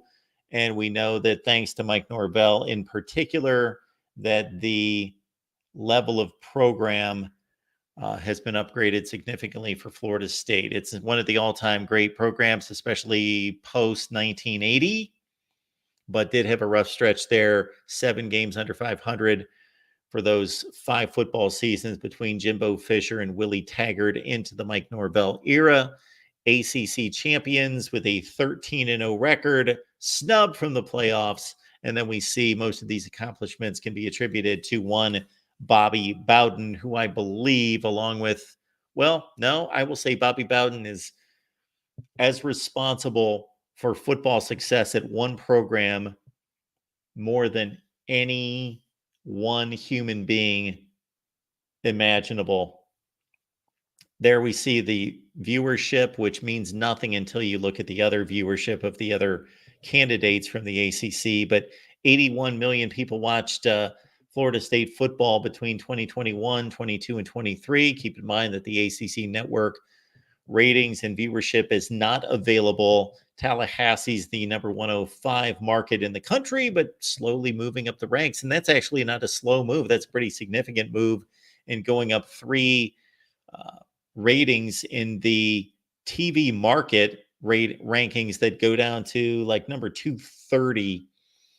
But they've gone up 3 spots in 3 years. So Florida State football has been highly watched, always is, and certainly has been more so in the last 2 years. By far the most watched ACC team this past season. And I keep vetting, waiting for the next graphic. There we go. The academic rankings, number 53 in the country. That is a difficult number, from what I understand from our guy Tony Altimore and others. A difficult ranking to move at all, as you can imagine. Not much changes at these universities, but they have increased their academic position for public institutions by 2 spots since 2021. The enrollment is 33,000. And there, who's this guy? What's he doing?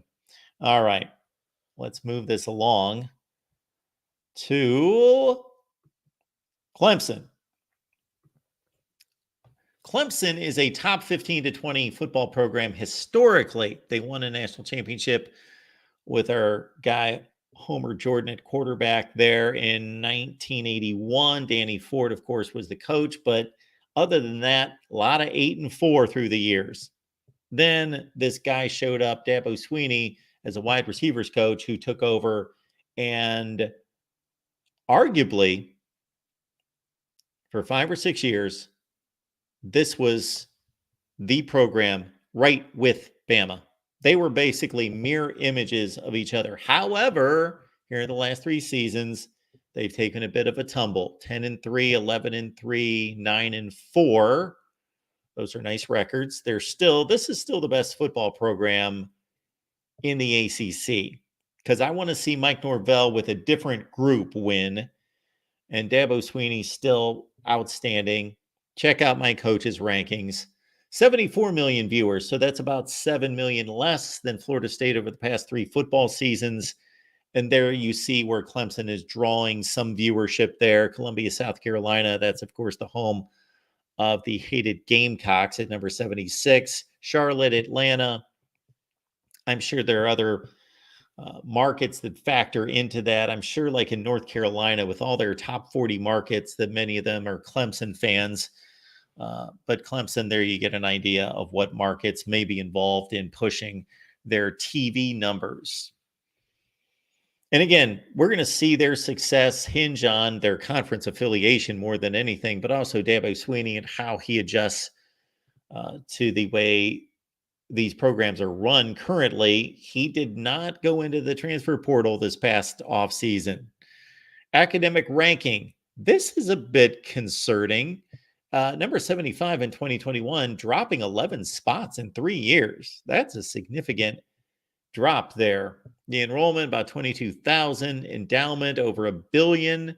The Florida State number was shy of $1 billion. I should have included that.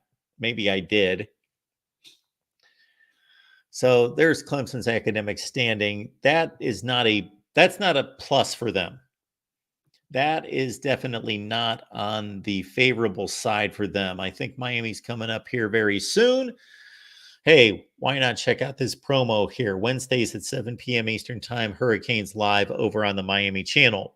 We know what the deal is with Miami. They have not won an ACC championship. Who would have thought that when they joined the ACC in 2004? They've got a 58% winning percentage since 2010. So you might as well fill in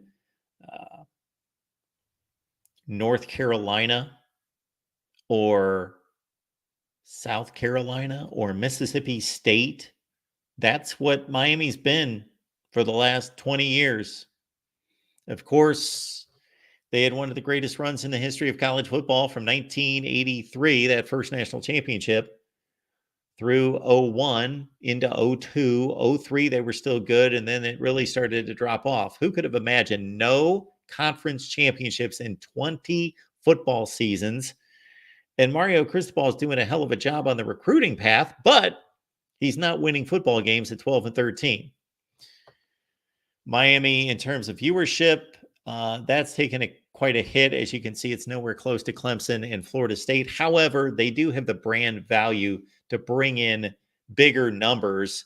They played so many games on the ACC network this past season, you really couldn't compare their overall numbers. But Miami is not the brand that it used to be in terms of drawing viewers by any stretch. There's a ton of population down there in South Florida. And I know that there probably aren't the Miami fans in Tampa and Orlando that there are south of there. But also consider that if there is a national brand, this is one of them. Because most of these people watching Miami football on a Saturday afternoon, probably they have a greater percentage of fans watching from outside the state than inside the state. That would be my guess. I don't have data on that. Big push for Miami to join AAU, and they did. Of course, the Big Ten values that. That just happened. It's a small school. It's a private school, 12,000 students. The academic ranking, I don't understand the drop off there from 55 to 67, according to U.S. News and World Report. Again, why do we have to look at this guy? Okay, let's see if we can get past this. So those are some of the academic rankings and stats and football stats for those three schools. Now we move on to North Carolina. They're a decent football program. They're decent. You know, they go 8-5 a lot. They have not won a conference championship in the lowly ACC, and this has been a bad football conference. And pre-Miami, Virginia Tech, and all those schools joining, and then pre-Florida State in 1992, they still couldn't win the ACC over the likes of Virginia and Georgia Tech and those schools. Last top 10 finish, that was under Mack Brown in 1997. He went top 10 back-to-back years. They did go to the Orange Bowl, but that was the COVID year. That was their first major bowl since 1949. I think of North Carolina as being a pretty darn good football program and basically being in that 8-4, 8-5 range. But when you put it down on paper, it doesn't look as impressive as I think there's more anticipation and more hype that they're always going to be good. They've recruited well. They're going to be good. They've got a really good quarterback. They got Sam Howell. They got Drake May. They're going to be good. They got Mitch Trubisky. They're going to be good, but it doesn't happen. The state of North Carolina has been one of the rising stars of population growth over the past couple of decades, and you saw that reflected in TV markets. There is not a dominant market. Charlotte would be the closest in North Carolina, but there are a lot of strong markets from a television standpoint in North Carolina. The academic ranking, this is a great school. It's a great school as long as you're not a football player and you're getting your grades fixed. Elsewhere, there we go, the enrollment, 20,000, etc. We sized up some other schools here. Let's give them a look. I think we've got Virginia coming up. And there's the old set right there as well. Virginia, look at that record since 2010. A lot of awful coaching there. Mike London and others. Bronco Mendenhall had a nice little run, went to an ACC championship game and the Orange Bowl in 2019. This football program since 1950. So that is the highest. Did you see that last statistic for Virginia football? Their highest ranking ever. Number 13 in the country in 1951. I've got a friend at ESPN who loves, and when I say there is no way for me to underline it, highlight it, put enough exclamation marks behind it, loves Virginia football. And I had to break it to him one time when he talked about, during our heyday or during our elite status. And I was like, you've never been elite. It's not happened. Now, what is elite is the academics. Number 24 in the country. Look at that endowment. $10 billion. Number 5 in the country in endowment. Really good school. I don't know what kind of TV ratings they're getting within the state of Virginia. We just saw the TV viewership from Virginia overall, but they've just been so incredibly bad. If they would go 9-3 some year, maybe some people would watch them and get excited with that population base in Virginia and some fairly large cities in Roanoke and Richmond and, of course, the DMV. Georgia Tech. They have been so bad in the last few years that it's weighed down their winning percentage because they were largely good under Paul Johnson. 8-4 was a typical year. They went to the ACC championship game in 2009 and won it. They went to the title game in 2014, lost to Florida State. They had Orange Bowls those 2 years, but since 2019, 21-38. Now with Brent Key as head coach, maybe they're onto something. They won a bowl game this last year against UCF. They went 7-6. But like I like to remind people, keep in mind that if Mario Cristobal had a brain enough to take a knee, that Georgia Tech would have never gone to that bowl game because they would have been 5-7. So let's not get too excited about Georgia Tech's football prospects right now. They do have Haynes King coming back at quarterback and have a semblance of talent. But Georgia Tech, of course, is in Atlanta, Georgia, and they've got a great school. 26 million viewers, 2021, 2 and 3. And of course, Atlanta. This is how big Atlanta is and how much it's exploding. It was the 10th largest market in 2021, and now it's number 7. That's ridiculous.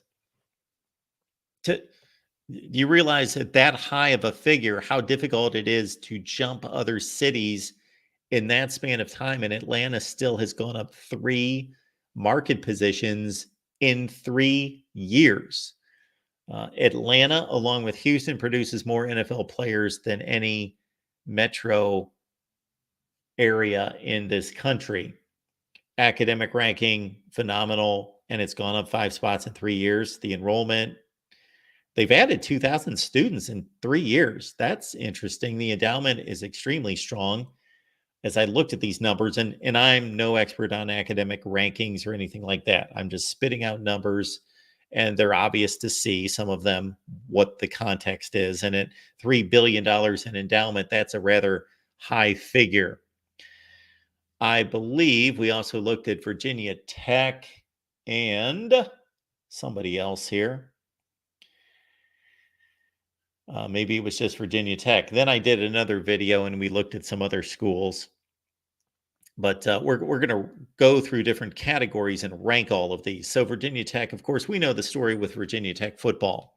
Frank Beamer shows up in the late 80s, and he basically does the same thing as Bill Snyder did at Kansas State. He makes a complete nothing program something.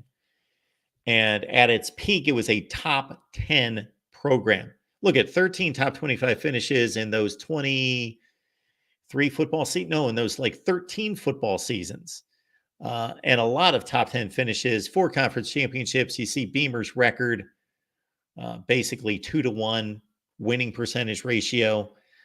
But near the end of his stay, back to a lot of 7-6, 8-5 type seasons the last 5 or 6 years. He turns it over to Justin Fuente, who did a horrendous job.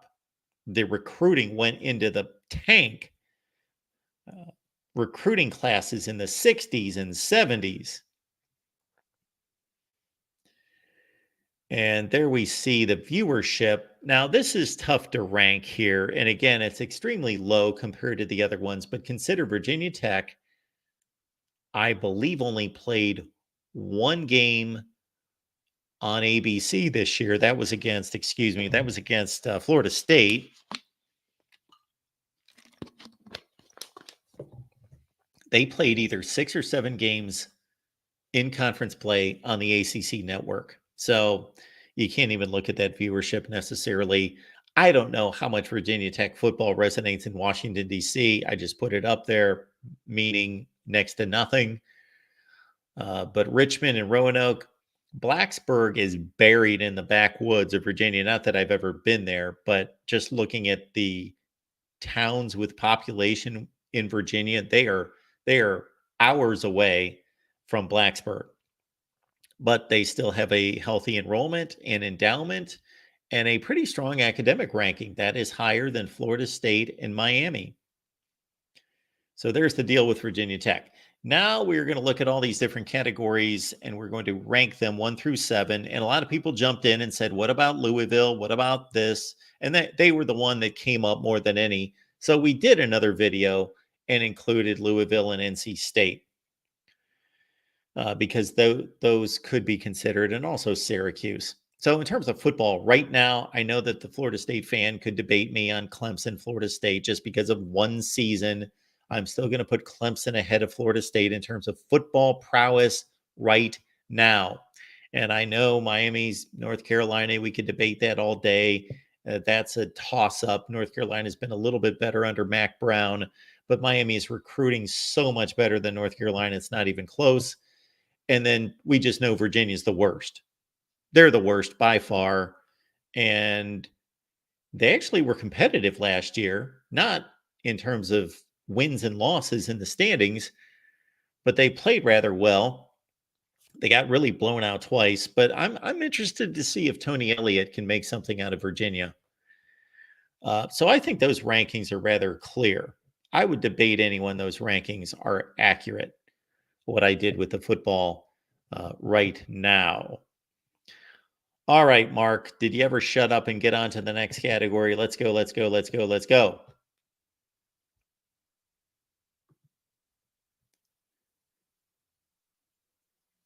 Here we go. Football historically. There we raise Florida State above Miami. I would argue that with anyone. Is Miami the greatest of all time or the greatest in this comparison at its peak? Probably, and probably yes. But Florida State so much more consistently elite since 1980. Clemson at number 3 historically. And then on down the line, Virginia Tech, it all has to do with Frank Beamer. We'll see if Virginia Tech can ever be a decent football program without Frank Beamer. Just like we'd have to see if Clemson could ever be an elite football program without Dabo Swinney, because it's never happened. And again, Virginia is by far the worst. And it may surprise some people that North Carolina does not have as good a football history. And I'm not even talking about going back to the dark ages or the 222-0 game against Cumberland. I'm not talking about football historically. I'm talking about football that matters. So when I put historically there, Rutgers would not be ranked high in this. I'm talking about historically that it still has an impact on what's going on today. Talking about historically, like last 30 or 40 years. That's what this is. All right. I believe we're coming up on the next one. There we go. Realistic potential. Miami is a huge, huge city, celebrities, entertainment, destination spot. I just think I think it's close. I'm not saying Miami's number 1 and it's not close or debatable, because obviously Florida State and Clemson have gotten the job done. And so potential's potential. It doesn't mean anything until you do something about it and take advantage of it. But I'm pretty clear on this ranking too. I think this is pretty clear. Virginia Tech has shown that it can do things with the right coach that Virginia has not been able to ever do. North Carolina has many advantages over Virginia Tech. It's a better school. They've played more consistently high-level football for longer stretches of time under multiple coaches. Georgia Tech has Atlanta. It's got a greater football history. And so I think there are clear distinctions. The only close one is Florida State and Clemson.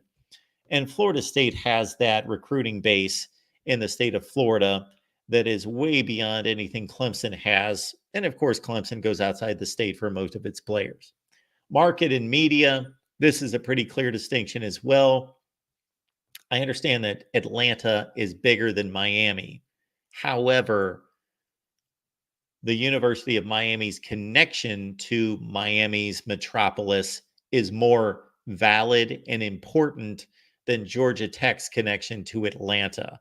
Georgia Tech is not drawing players out of Atlanta to the extent. So this is kind of a combination of market size as it pertains to football players and winning, but also market size as it pertains to media attention. But it's also a media ranking of just what power these schools have nationally.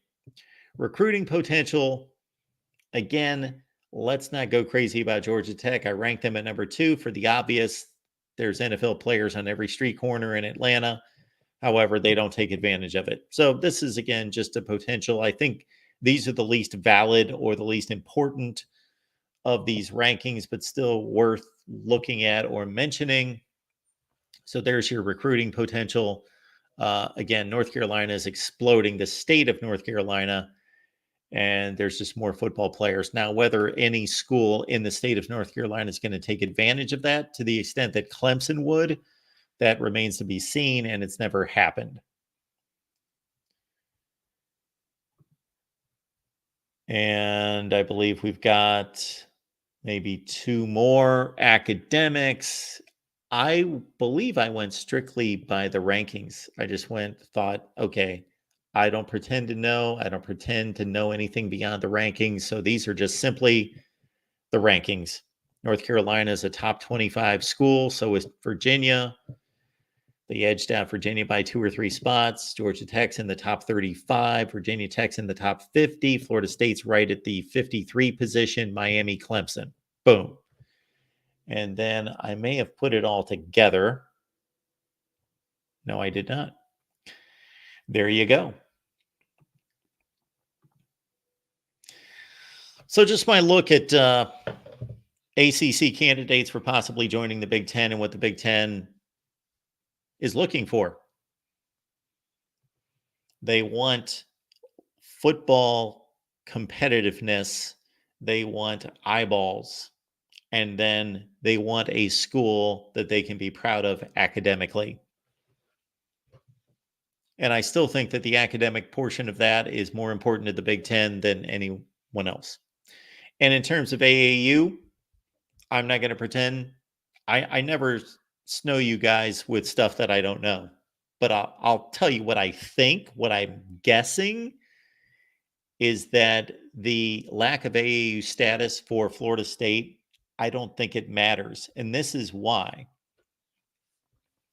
Florida State was in the final round of candidates this past cycle. So number one, they're knocking on the door anyway. And then if the Big Ten would bring them in based on that association and all the resources and connections with all those Big Ten schools, they would then get the AAU status. So I don't think that that's going to play into it. Just had conversations with a few people in the last few days that said, well, Florida State's not going to get into the Big Ten because they're not AAU. And I might be wrong, but I think what I just stated is logical, that the Big Ten's going to say, you're almost AAU anyway.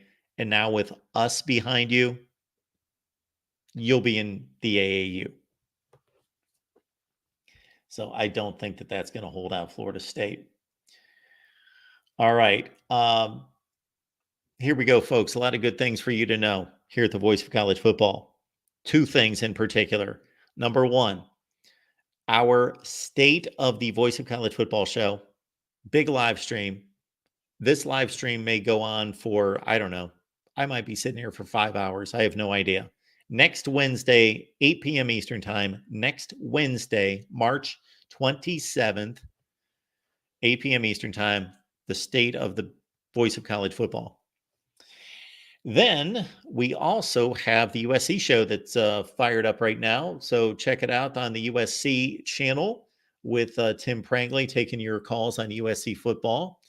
As Moose is letting everyone know here, and thank you so much for that, Moose.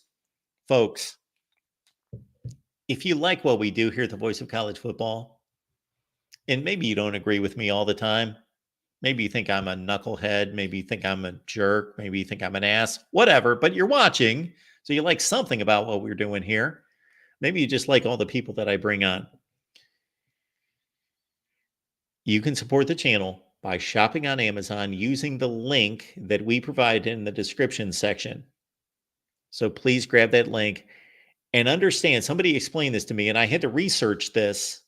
So I so much appreciate it, folks. Let's say you grab that link and you use it and you think, hey, I'm going to send this to everybody in my family. Unfortunately, it then no longer rewards us or connects us to those purchases. I can't explain it. I read it and it did make sense at the time, but that was 6 months ago. So they would have to individually come to the channel, grab the link in the description section because it's some kind of broken link. So each person would have to do that. I would so much appreciate if all of you would say, hey, I'm going to email this to a bunch of people. Thank you for doing that or thinking of that.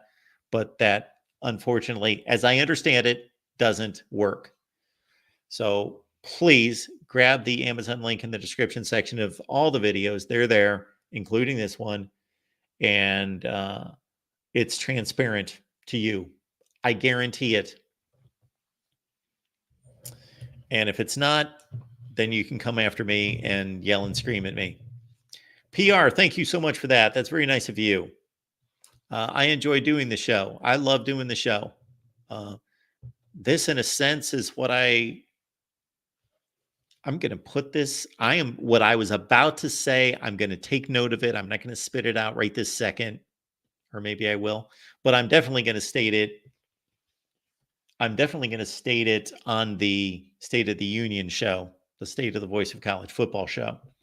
Basically, I wanted to be a sportscaster. From the time I realized, okay, Mark, you're an okay athlete, but you're not a professional athlete by any stretch of the imagination. No, you don't have the frame for it. Unfortunately, my son was a really good baseball player, but I passed him this body frame. I passed him on, 5'11", 180. It's okay for a baseball player. But anyway, so I decided I want to be a sportscaster. Actually, when I entered college, it was, do I want to be a sports writer or sportscaster?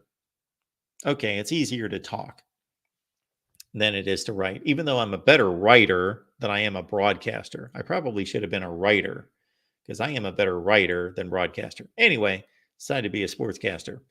And so even though I've had to work through some things and do this on my own with the help of a lot of great people, I'm basically fulfilling what my dream was, what I wanted to do.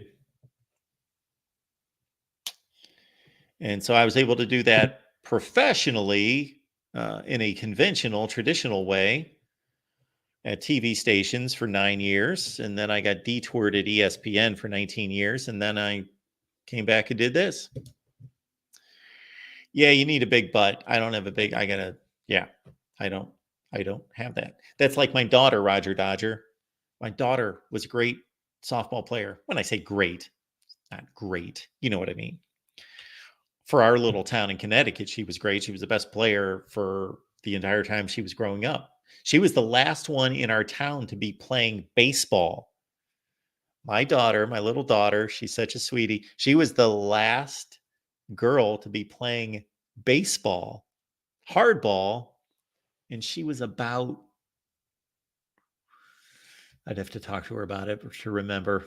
But man, I remember those days about as well as I remember anything, that she basically stopped playing baseball because she started to understand and we could start to tell, okay, you're starting to become a little overwhelmed. Like she was still really good, starting to be a little overwhelmed by the size and speed and all that. Plus she got sick of sitting on the bench by herself and she didn't want to talk to a bunch of boys. So anyway, we convinced her to go play softball. And why did I bring all that up? Oh yeah, and then she played softball because of Roger Dodger. Then she played softball and she played in 2 consecutive state championship games. She was really good. She was a little center fielder, could run like the wind. And but no, she built like me. She's a little skinny girl and petite. And didn't. Now she could have played like Division III softball. She had those opportunities, but yeah. Brian says, Mark, in your opinion, will we know the fate of the ACC before the season kicks off, or are we still in speculation mode this time next year?